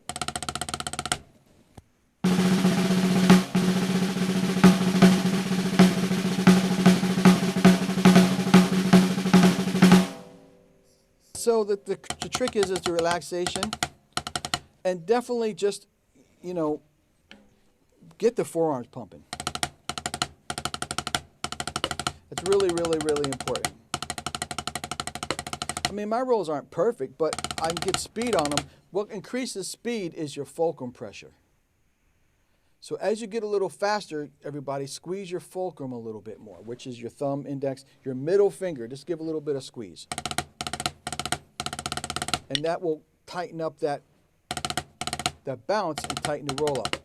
So it's fulcrum pressure helps the rolls. So great question. Awesome. Are there any other questions about technique anybody want to ask? I'll give you another exercise while you're looking. Puttitas. Said, get out. Wow. What's that? Anthony Santiago said, get out. Wow. That was a response to the counting the rolls. Yeah. Thanks, Anthony. Puttitas. Yeah, puttitas. Puttitas are one accent and two diddles. Puttita, puttita, puttita, puttita as a 16th note, not a triplet. Puttita, puttita, puttita, puttita, paradiddle. There's an exercise for you. Switches to the left. Puttita, puttita, puttita, puttita, paradiddle. Puttita, puttita, puttita, puttita, paradiddle. Really practices your full strokes and those nice soft doubles.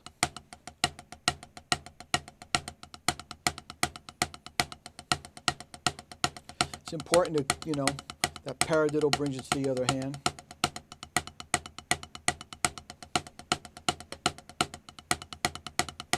So work on that. Of course, you got to memorize your diddles. Double paradiddles have two accents, ladies and germs. Two accents on that double paradiddle, not one. Right, right, left, left. Then paradiddle diddles, the most important one. It's a paradiddle with an extra diddle, okay? So I'll leave that on there for now. So paradiddle diddles, great usage on the drums.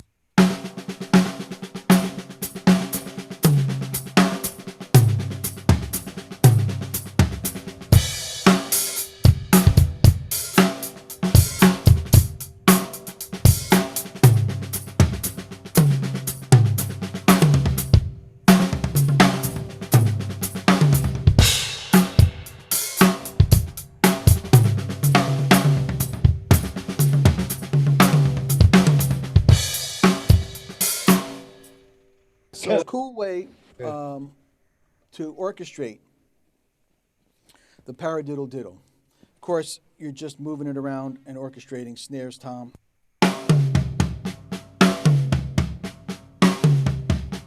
So it's 6 notes, so you can actually phrase it as a sextuplet.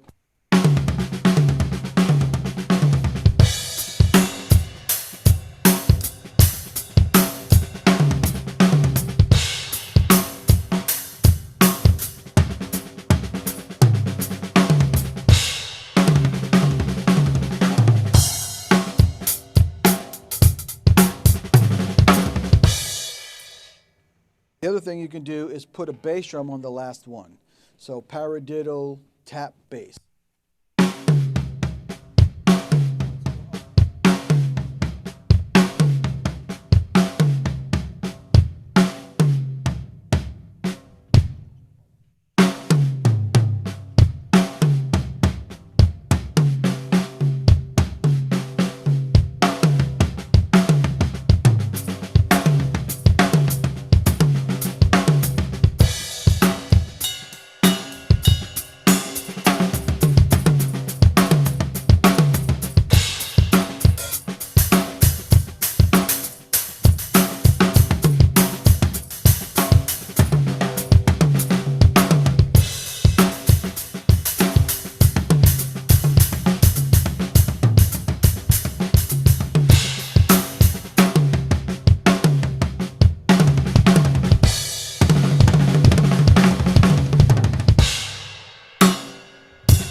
So those were paradiddle diddles in various forms. Why in your opinion, do you consider it the most, you said it was the most important one? I mean, I've seen It you're is. getting I mean, a lot of I applications. mean, you don't really. I mean, truth be told, I mean, you know, the last thing I ever teach a student is here's my paradiddle beat.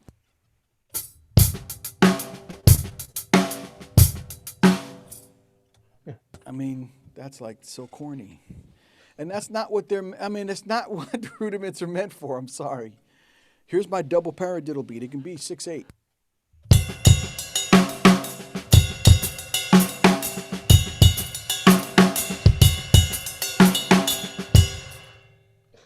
I get it, but again, that's not what they're for. It's really just to develop dexterity and accents and ghost notes. Paradiddle diddle, on the other hand, like the 6-stroke roll, which is.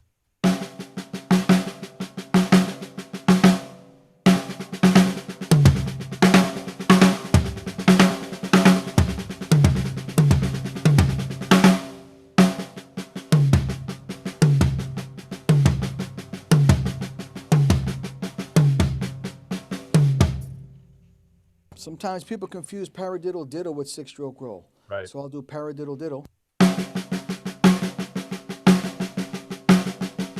And then 6-stroke roll. 2 accents. Puts the diddles on the inside. So I'll do paradiddle diddles and 6-stroke rolls.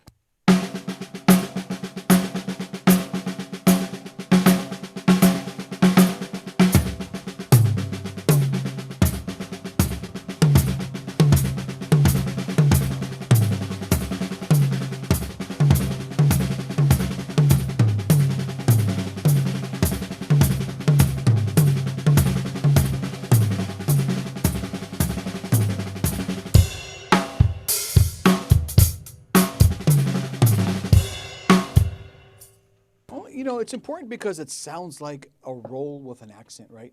And it's really applicable to the drum set. Yeah. Let's put it that way. Paradiddle diddle. Okay. Questions? Oh, I got one. oh yeah. What's up, Pat. Ken? Hey, Pat. It's Ken. Yo. Known this young gentleman for going on 40 years. Actually, a little bit over Can't be 40 me, years. I'm only 25. You haven't changed a bit. You looked like shit back then too. Anyway, that's two of us.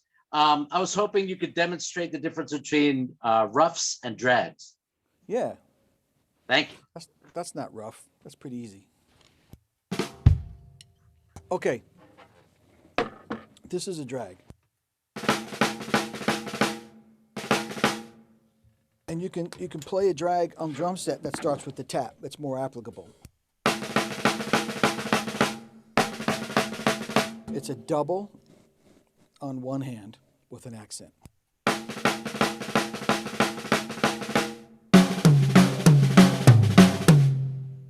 A rough is single stroke into an accent. Like a 4-stroke rough is a triplet into an accent. Tick-a-da-da.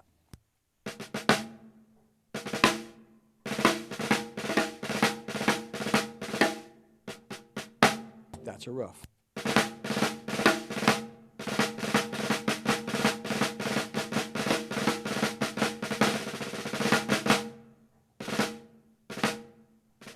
Drag.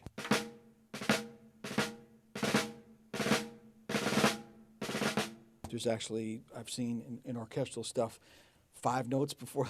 I can't do it. Or maybe I can, I don't know. So that's the difference between a drag and a rough. And a drag,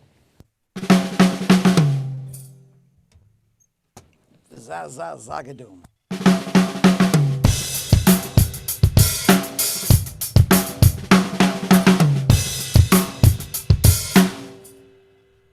Okay, and then the rough is.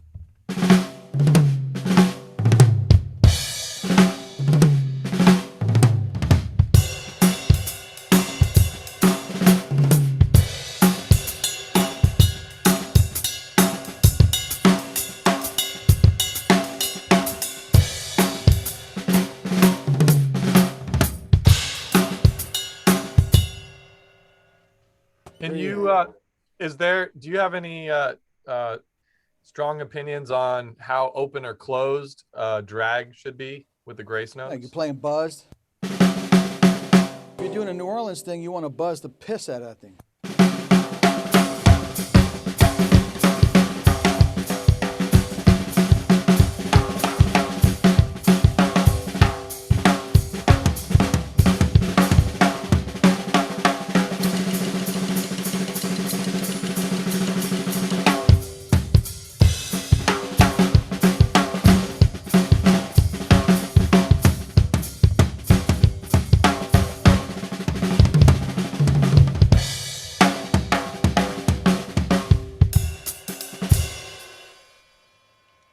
Yeah, I mean, it's whatever works. It's usually, if your snare is loose, it's usually buzzed. And sloppy as can be. That's great. Sloppy is good, everybody. Yeah. Got Sloppy it. is good. Any other Got it. questions? Yeah, we got a question in from Gordon. Gordon, did you want to ask Pat, or do you want me to just recite it for you? Take that as a, we'll go from here. All right, so Gordon says, on the subject of endurance, any suggestions for playing faster songs like Act Naturally with your right hand? Oh, that's a great question. Well, first of all, Ringo he used a lot of fingers. If you watch any of his stuff, you know, it's all fingers. So it's relaxation. I would go with thumb on top. So, Did you figure that out when you were young? When Say that again? you talked about learning Ringo's stuff at a really young age, and earlier you described trying to unlock the shuffle. So I was curious, did you figure out these like technique things from your core core stuff? a little bit later on, but like I was saying, I wasn't playing some of the faster stuff I couldn't do, obviously. But Yeah. but as I got into doing it, I was using 5A Regal tip, really thin ass sticks. Okay. And so I was playing really light. And you know, I was in school band and stuff, so I had a little bit of technique. And I was not playing traditional until I got in drum corps. But something like Act Naturally.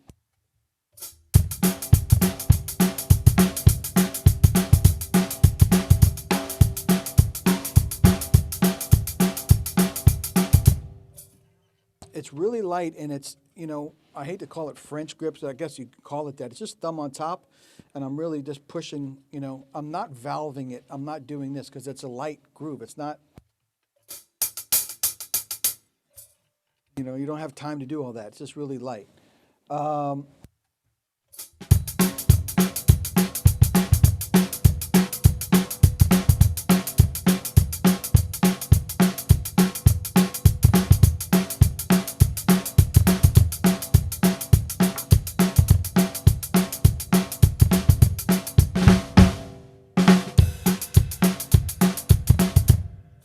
So I'm trying to play light. You do have to warm up quite a bit though. So I would work on the right hands, and both hands together. And that's Gordon from the ELO band, right? Gordon Townsend? Yeah. Yeah.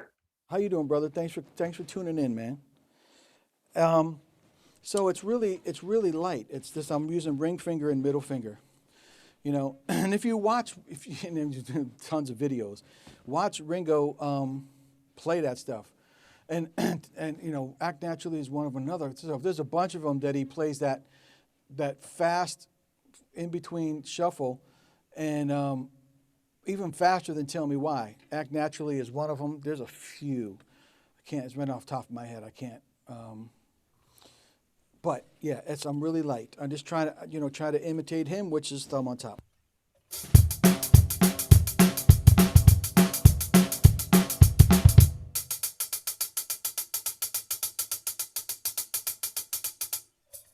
It's a really cool groove. It's like really on the nose with everything else. Very like kind of a sharp shuffle vibe. Oh, I mean, It's very subtle. Ringo's, right? Huh? Ringo's?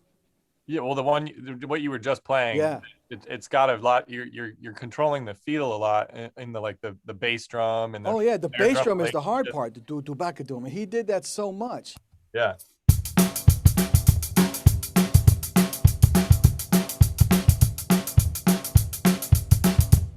and that You and know, that, it was Sorry, healed down. I mean, too. yeah, And the right, it also seems like the right hand is kind of like in the crack somewhere between swung and Yeah, great. and that's, that's the Earl Palmer and, that Right. influence of listening to all of that stuff. And what does that go back to? I'm walking. Yes, indeed.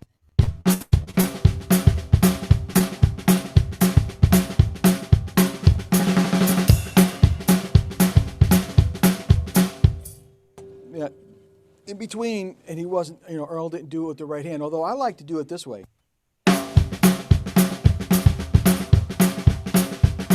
Oh yeah.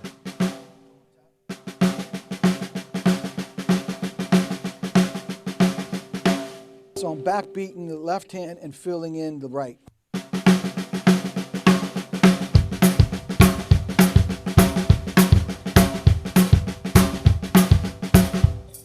And then the occasional.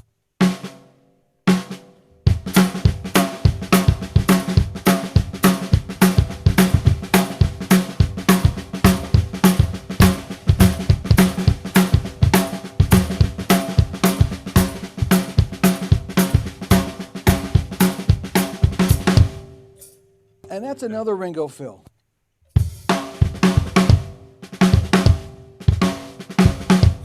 So a lot of stuff that he did was left hand, they say left hand lead. Not really true. He would play all the eighth note stuff with his left hand. He'd keep the groove going in the backbeat and the fill-ins with the right hand. So all those fills, let me take you.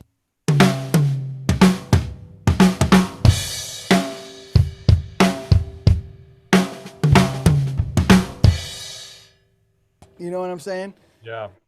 They were not left hand around the drums. He just keep that eighth note and fill in here. Okay? Just like the pickup fill to Tell Me Why, a lot of people play it wrong. They think it's this.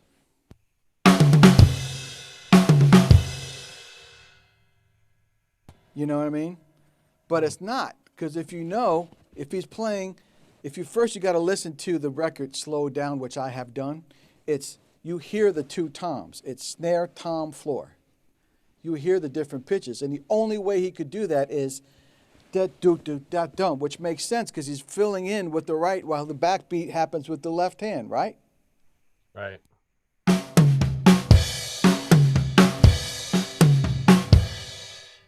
So, everything he did was filling in with that right hand, and his fills.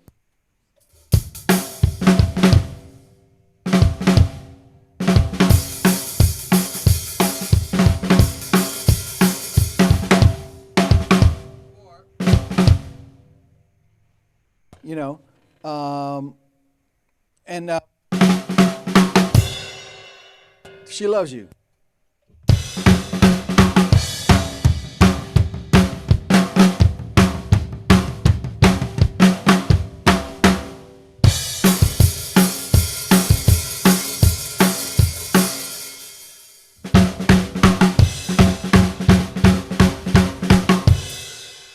So that's left hand lead, right? Yeah. And filling in with the right. That's why, as a left-handed drummer, that's what he would do. He wouldn't go right, left, left, right, left, left, right. It's left, right, right, left, right, right, left. Just like.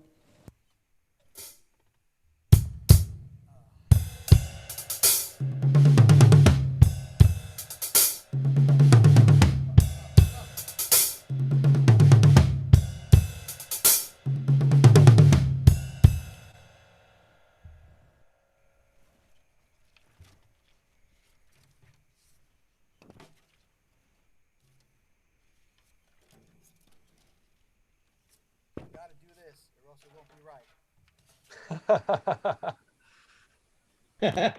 Get him nice and thuddy. If I don't do this, it won't be right.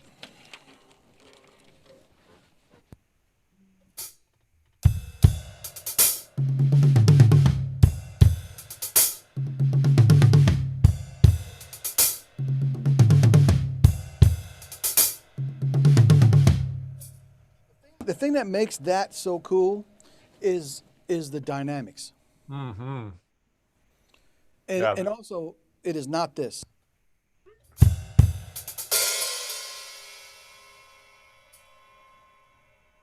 No open hi-hat, just an accent.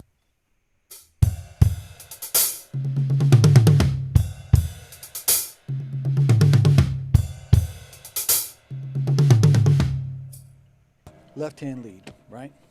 Any other questions? Yes, let's see here. Casey, I saw your hand while Pat was talking about technique. Did you have a technique question?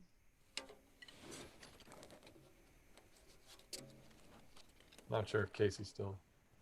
Well, the other question was Jerry had a question about something you played in your introduction. Jerry, did you want to ask that question? Yeah, I thought I heard you play a 16th note pattern between your hands and your feet. You did it frequently, maybe in different ways, but it sounded like the same pattern, but I couldn't figure out exactly what you were doing with between your hands and your right foot. I can't really hear him real well. He was so in your opening solo, you played a 16th note pattern that he says was between your hands and your right foot that he Right. really liked, and it kept So I was showing going to up. get into that. So thanks, Jerry. So like one of the things like I really shedded a lot in terms of fills that, and like people like want to know about, and people do it now a lot. And I taught a lot of guys this at the collective. It's in my book, Hands, Grooves, and Fills. But just doing 16th combinations, and here's a few of them. Basically, you're going to put the bass on the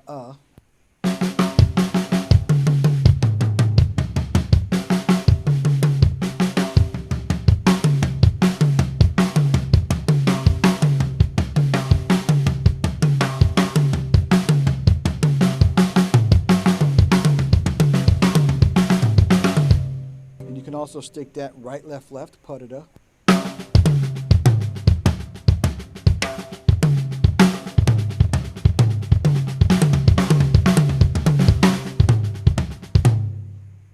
So once you get that, the next step is to do every other one, which would be kick, hand, hand.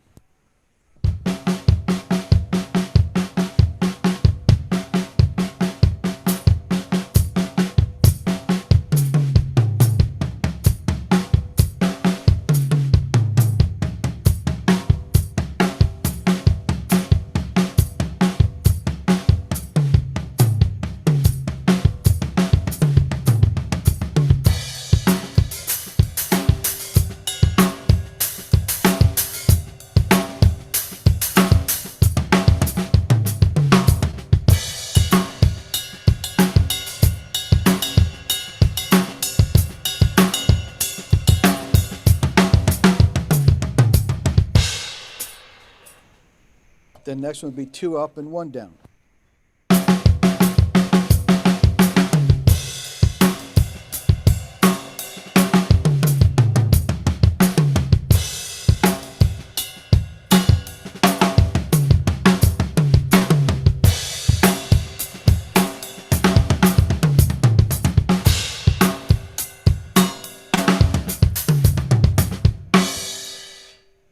Now, I think that's applicable perfectly right there, right? That's playing linearly, meaning that every note is on a musical line. Now you double that, which is what you probably are referring to, would be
yeah.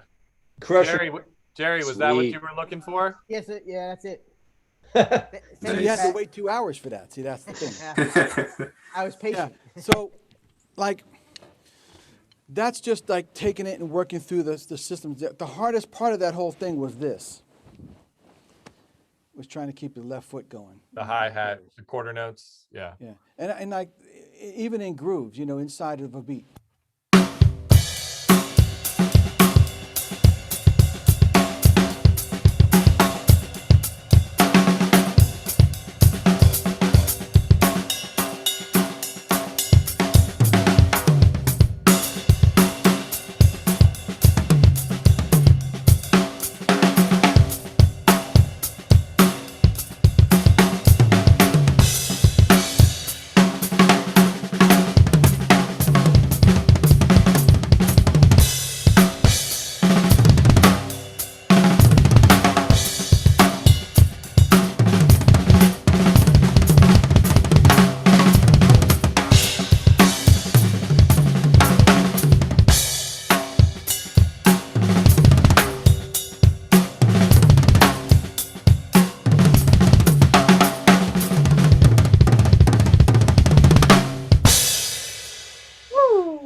Yep. Outstanding.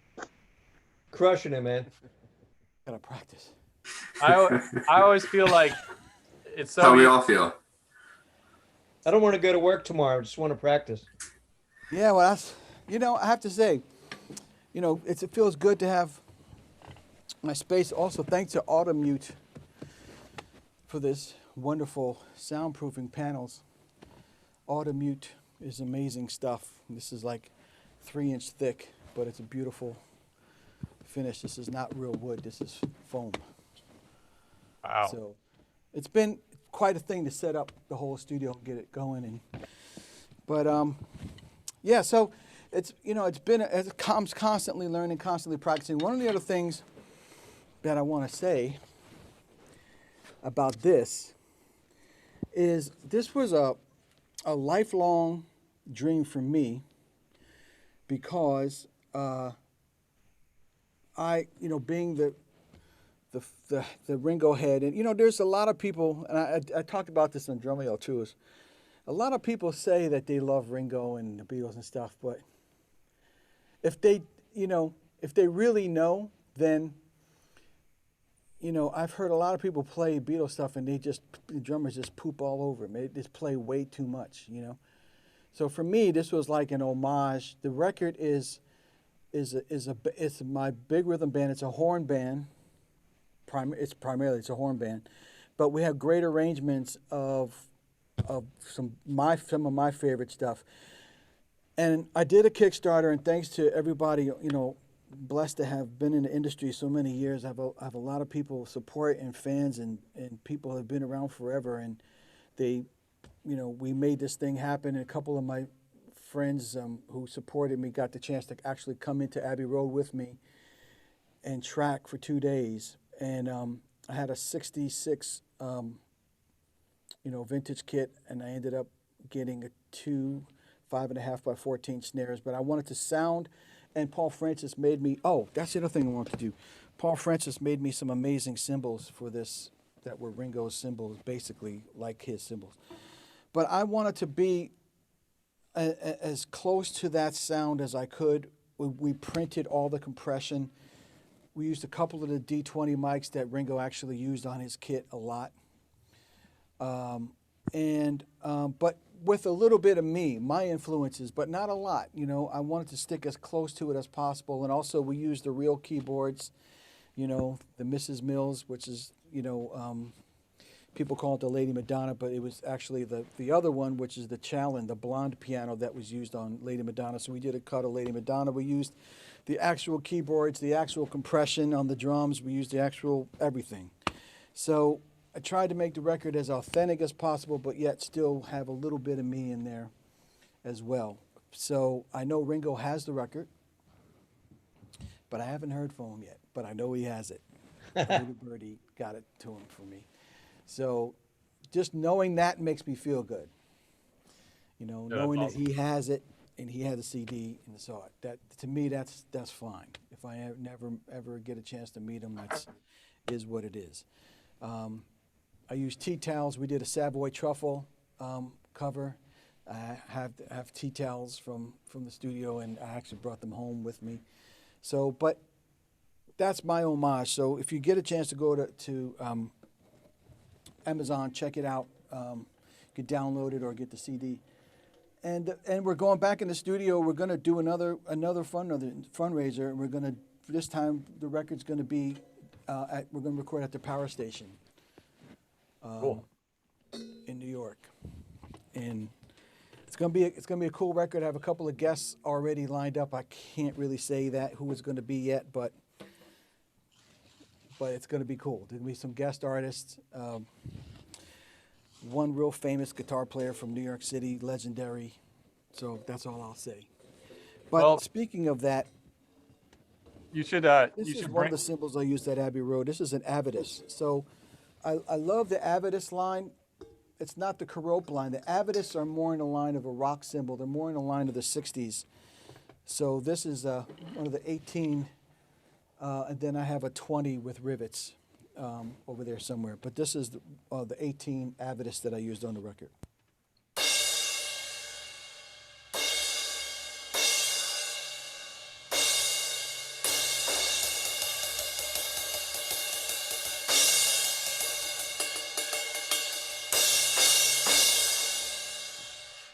Pat, It's a great sounding cymbal. So if you're not hip to the Avidus line, check that out. And then I also just wanted to give you a taste of another cymbal that, I swapped this out here and there. But if any of you, if you're not familiar with the Carope cymbals, I totally recommend checking out the Carope series. This is a 17, but you can't go wrong with an 18. But I just wanted to hear the difference. Pat, we have a This is question. 17 Carope crash. Yo, Pat. What's that? We got a couple. We can wait a second though. What's that? You can keep going. We got a couple questions. That's all.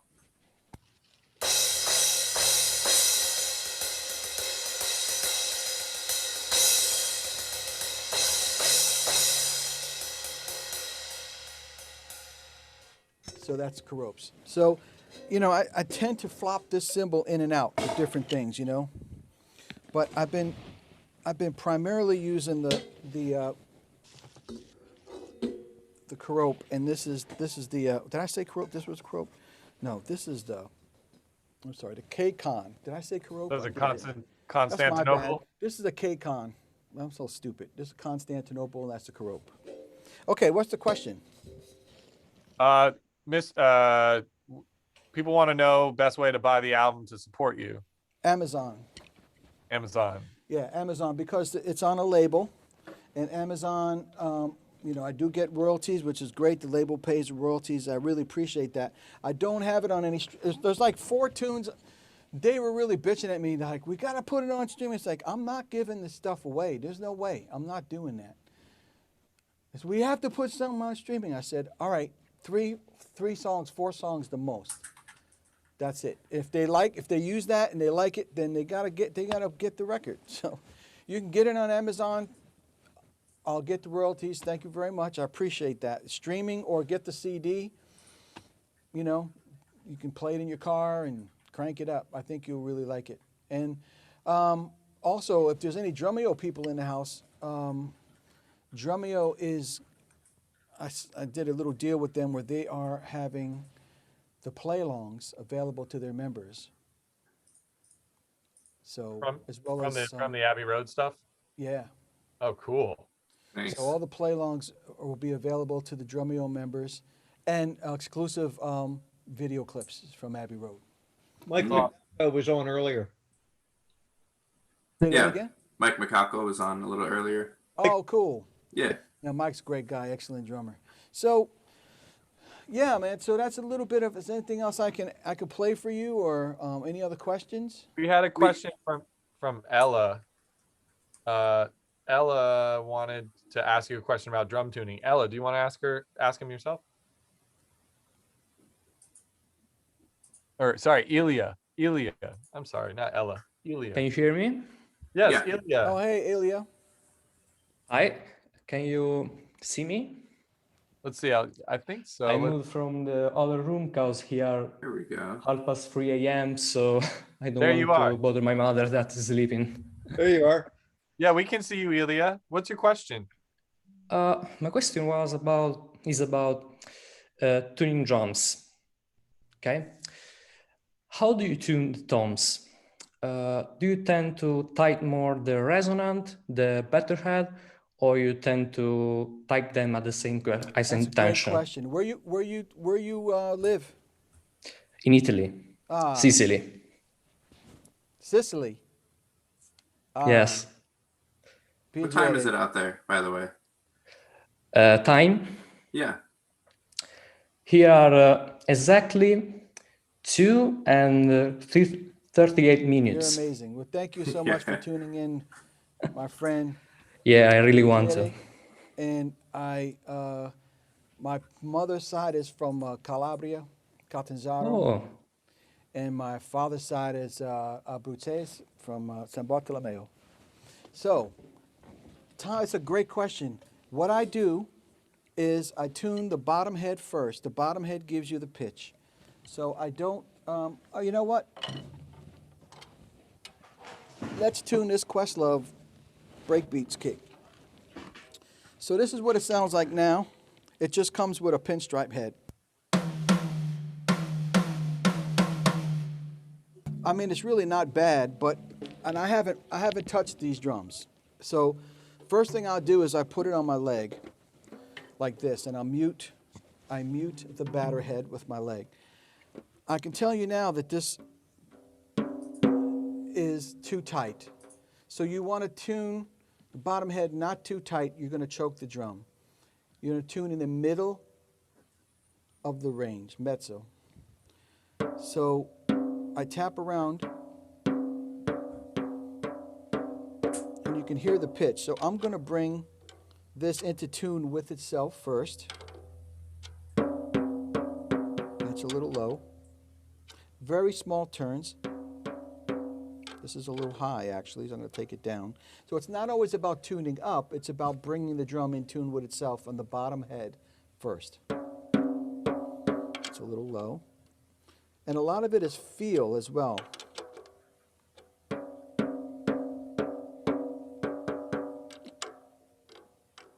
That's a little high. I brought that down. Brought that one up.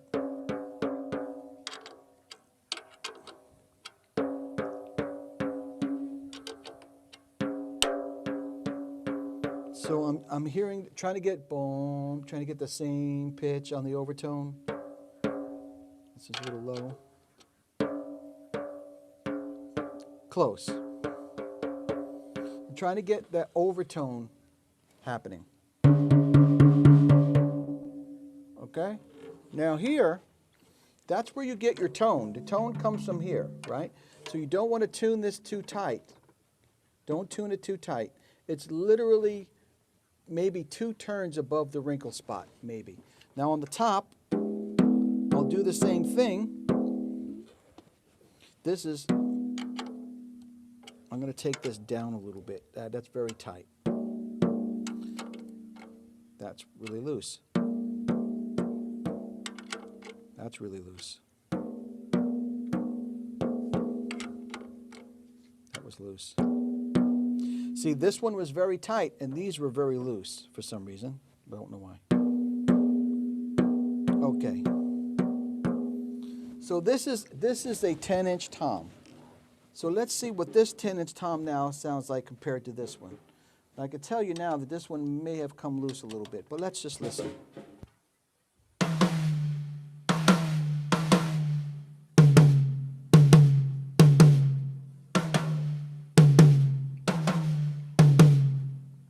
Very similar, right?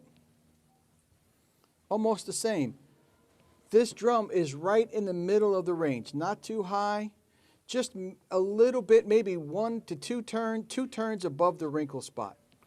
okay, It's so you're not giving high-pitched at all. I found that this is the perfect pitch for a 10-inch drum. Oops, sorry.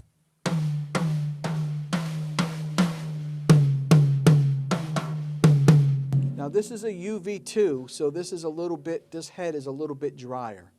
This is just this is a pinstripe, so it's a little more open. So that's how I really focus in. My floor toms, I tune lower than normal. So this is a 14-inch drum, but it sounds like a 16. All right, but it's the same process. You tune the bottom head first, and don't tune it too tight. Right in the middle of the range, you tap around to bring each lug up, and you should be good. And in terms of any external muffling, that's up to you. But you know, you'll get the drum really singing if you tune in the middle of the range. So Thank you're you for giving tuning in, brother. You have another question? Okay. Did you have another question, Ilya? Okay. So are you giving the note of the tom with the resonant? Are you giving the pitch? So the pitch, I'm aiming for the resonance. Whatever pitch that is, it is okay. It's the resonance. Does the sound long enough? Is it too? The pitch is, you can raise the whole pitch of the drum a little bit more, but now you're going to make it sound a little tight, too muffled. That's why, if you notice, I didn't even know, but these two drums are tuned exactly the same because of the size. 10-inch drums, this is about where this note sits, whatever note this is.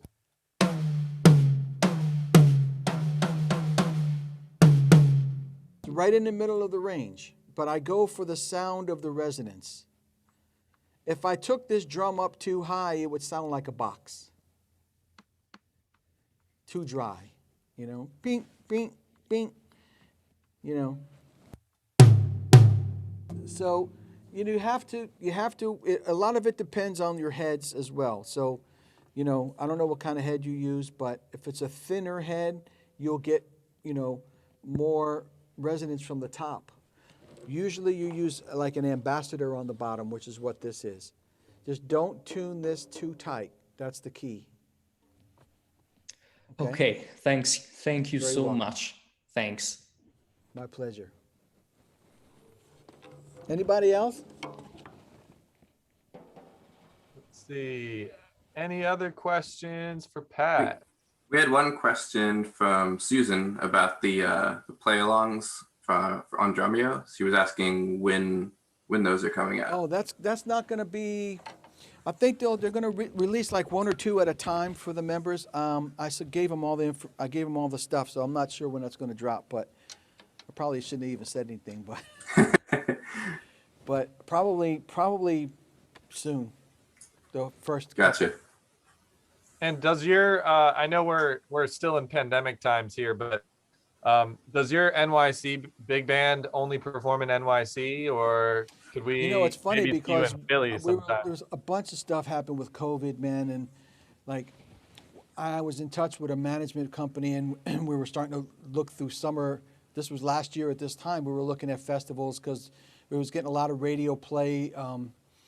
A bunch of stations on the East Coast. Kuvo out in Denver was playing it, and they usually have a jazz festival, but then everything canceled. That would have been our first like out there thing. So we're starting to work towards that now. We're thinking of doing a virtual concert first. There's a place around here that does virtual concerts. It's kind of pricey, but I guess if we do a tip jar, it may work out. But as soon as the cutting room opens in New York City, that'll probably be. Oh, actually, we're going to be playing in Asbury Park, hopefully. Cool. And if one of my friends, Wendy, can help make that happen, that'd be great. So I think maybe in July or August we'll be playing Asbury Park, and then hopefully things will start opening up. But I got the feeling we're gonna probably record the record before we really do any more like gigging, touring, and stuff. Well, when you start branching out to other cities, Philly would love to have you, and I think the Ardmore Music Hall might be a good home for your show that you've got there. Oh, it'd be great. Yeah. And we do, you know, we don't just do a lot. We do, of course, the Beatles stuff. We have, but I have some Earth, Wind and Fire arrangements. Plus, we do a few originals. We do have some Tower Power stuff. Let's see what else. There's maybe one Tower Power tune. Dr. John. So we do a nice combination of things, but it's a lot of it is the Beatles record. But that'd be great, man. If you could help get us in there, we'd love to do it, man. That's for sure. It's a 10-piece band. It's a lot of fun. Yeah, yeah. Couple more things. Wendy, did you have a question? I saw you put the hand up. Okay, just checking.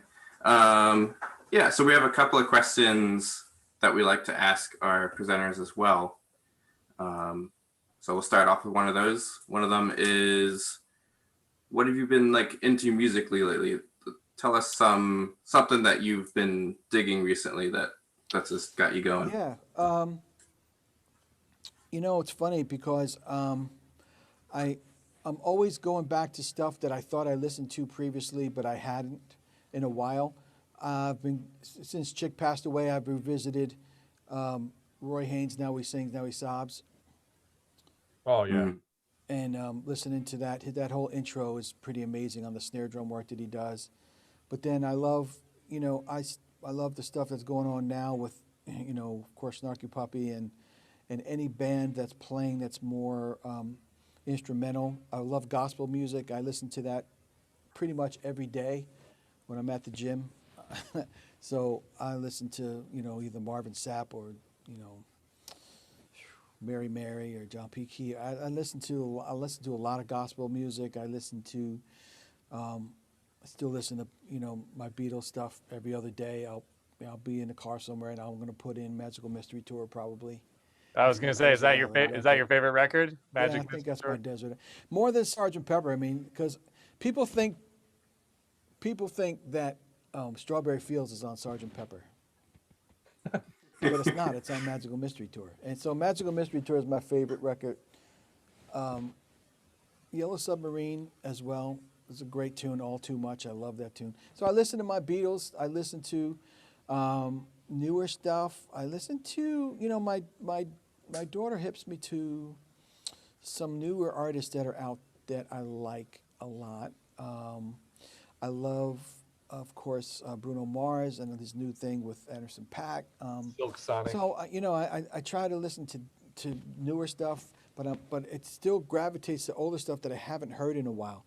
And I'll listen to Al Jarreau. I'll listen to some older Al Jarreau. But I've been on a bit of a Chick Corea tip for a minute, revisiting some Electric Band. So, I delve in, older and newer stuff, but, and I love all kinds. I mean, I'm not just funk or jazz or whatever. I mean, I had the pleasure of recording with Glen Burtnik and playing a lot with him over the years, off and on. For his Palookaville record and another record that was released overseas. But I just released a video for a pop song of his that's on the record, Local Hero, which I did at Abbey Road, and he's a great singer. And I love a pop pocket, man. I just love creating a cool groove for a pop tune, And do you have any drummers that maybe we haven't heard of that we should have keep an ear out for? Drummers that you haven't heard of? I don't know. I'm sure you've heard of a lot of guys. Maybe, let's see. You guys know Justin Scott? He's an Instagram dude. He hasn't really. Oh yeah, man. Played. Amazing. He's a really good, nice guy, real humble cat, and excellent drummer, man. So he's somebody. I can't really think. There's a lot of people that are. It's hard to see. With the Instagram thing, where people's musical heads are at. I know where their drumming heads are at. You know what I mean? I know what they can do, but I don't know where their musical tape. You know what I'm saying? What they do in a song, because you don't really get that. That's why my Instagram post is mostly now is going to be about songs. But I mean, he's one dude. I mean, there's a few. Larnell Lewis is great. Paul John Jr. I haven't seen Paul John in a while. I think he's in Florida now.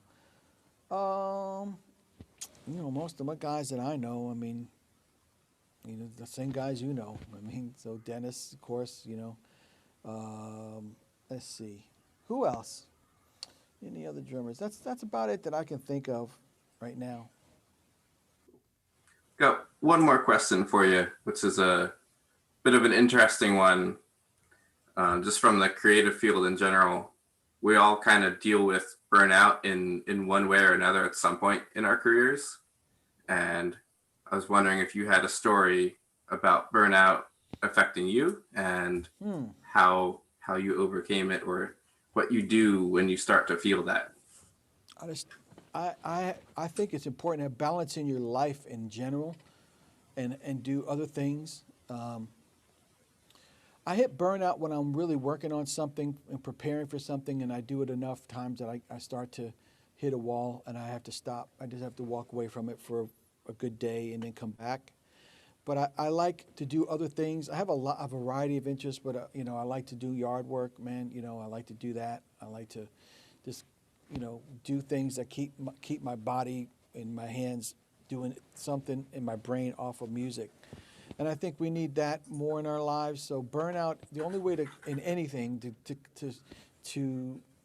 you know, counter burnout is to have other passion, not a passion, just another interest. Like, I love sports, I love basketball, so I've been tuned into college basketball. So there'll be, like, if Rutgers is playing, well, they just got beat. But if I'm watching the Big East or the NCAA tournament, I'm not drumming, I'm watching TV for like 4 hours, and I don't care. You know, it's a part of me to be sitting there saying, "Oh, I need to be practicing." No, bump that. I need to be watching the NCAA tournament right now. Mm-hmm. Yeah, So, there's always that little voice in your head, right? That's like, I mean, it's I always gotta there. practice. I gotta practice. Some people don't have it, but yeah, it's always there to a certain extent. I mean, I think there's a point where I reached where, like, I don't really care to sit at my drums and work out patterns and stuff to impress people, you know. I've worked out enough coordination to play and express myself musically as much as I need to right now. I know there's other things I can be doing that I hear other drummers do and say, that's cool, I like what he did there.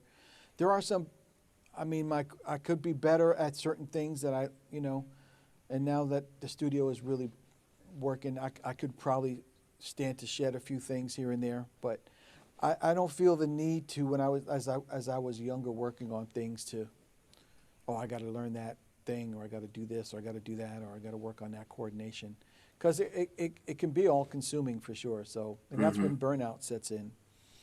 Yeah, there's always something you don't know.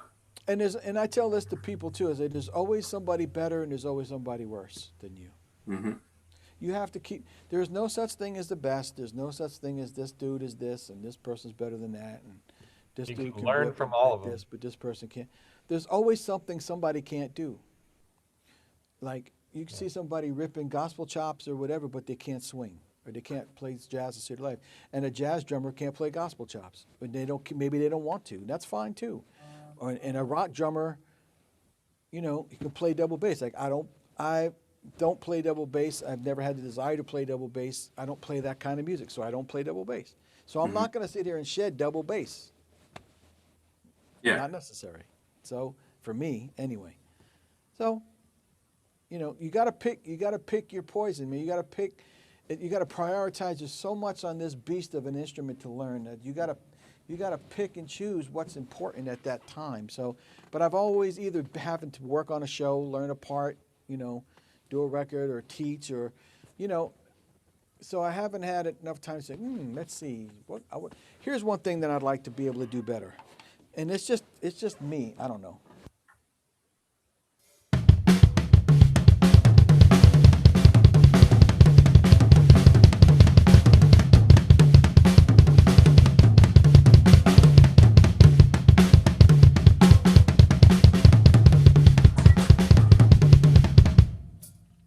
I wish I could do that better. Hand foot stuff. Singles between the hands Yeah. and the feet. I mean, I could do bursts like.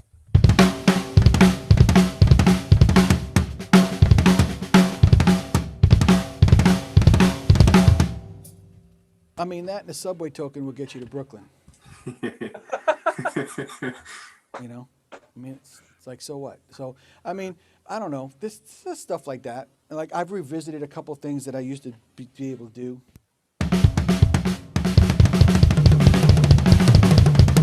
that was one of them I worked on a lot. Like how other ways to phrase sextuplets, I was getting bored. So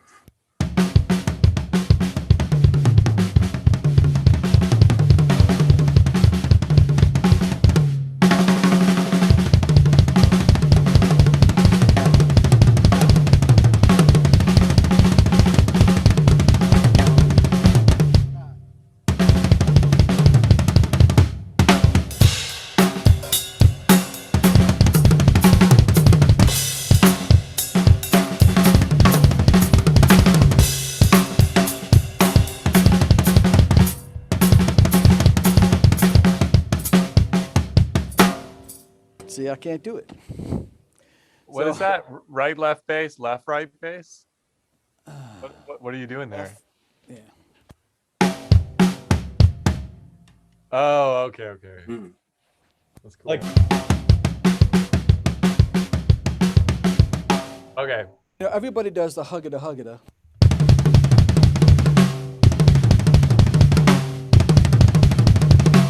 Or putting that bass in the middle.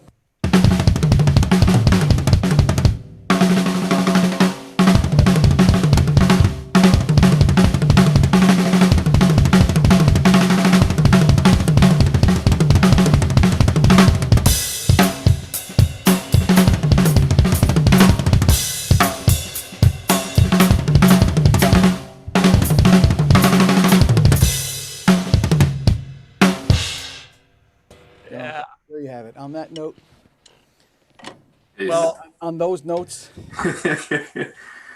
you know, so there's always something. But so there's that, you know, constantly like my Learn to Read Rhythms project is going to be re-released with Hudson on digital download. That's going to be let's see, probably next month. I just sent the contract in.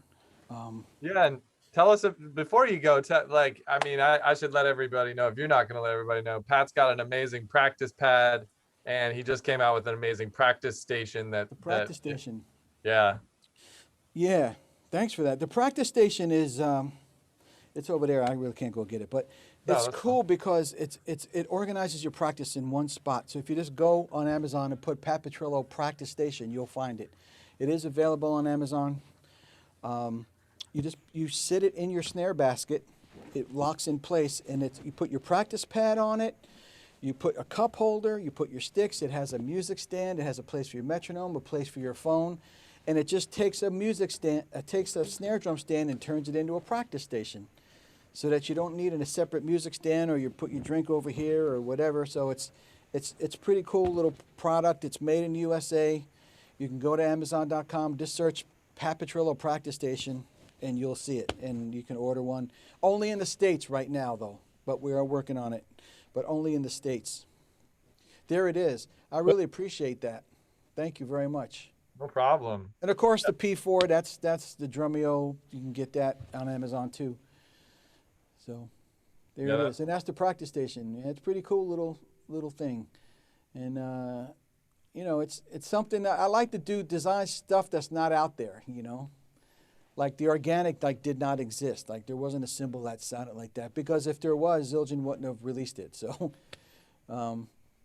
so just, you know, those other revenue streams, you know, keep things moving. And I appreciate you guys having me here, and it's just a pleasure to meet all of you again and see you all again. And my first live stream here from my studio, and also I'm going to be an adjunct instructor at a Musicians Institute in Hollywood. I'll be doing twice a month classes from here for MI. Awesome. And, Absolutely. Thank you for being here. I appreciate it. It's Yeah, really this great to is- see everybody. This has Philly Drum been Project in the so house. so fun, and got to thank Eddie for hooking us up with Pat again, and putting the obligatory virtual tip jar link in there one more time. If you like this programming, you enjoy coming to free drumming focused events that are based around building community, please support us. You'll see the link there. Please support Pat, buy his album, buy his practice pads, Thank check out you. his Drumeo stuff. practice the stuff that he's developed. I think that might be one of the biggest gifts you can give to Pat is trying some of his exercises out and letting people know if you gained anything from it, showing it to somebody else. I know that I learned a lot tonight, and it's just great. Yeah, man, it's just so fantastic to have you here. Hey, Kirk. Yeah. I'd just like to give a personal shout out also to Pat. As long as I've known him, he's always been real down to earth, real cool guy. You know, he says what he means what he says, and love him for that. Thank you, bro. Thank you, Ken. Thank you, Ken. And Pat's not very far away from us if anybody is interested in working with Yeah, hit me Pat. up, man. We could do virtual lessons, or if you live around, in Jersey, Just come out, lesson. no problem. Yeah. So again, thank you so much, My pleasure. everybody, for being here. It means the world to us to have Pat. We had like 35 people at the start, and people have filtered in and out throughout the night. Awesome. So we don't know how many total people we had, but there's still about until like a minute ago, we had 25 people that were here from the That's beginning great. to the end. Mhm. So again, thank you so much for supporting Philly drum programming. Remember that we have an open drum event coming up in April at the it's going to be virtual. It's our open drum. You'll see a sign up for that coming out on our social media channel and all our social media channels. And please, if you want to be a presenter and share your ideas, please don't hesitate. We're so excited to bring you into this space with us. So, if for anybody that wants to like hang and say anything, we might hang out for a few minutes, but I'll let Pat go whenever you need to go. Pat, you're welcome. Thanks, guys. Exit. Thank you, Pat. again. Thank you so much, and see you all Stay soon safe.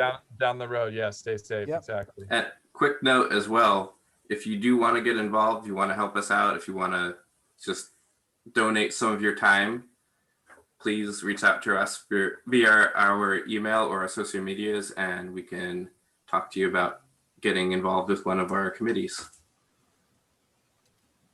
Yeah, and again, thanks to all the folks coming in from all over the place outside of Philadelphia.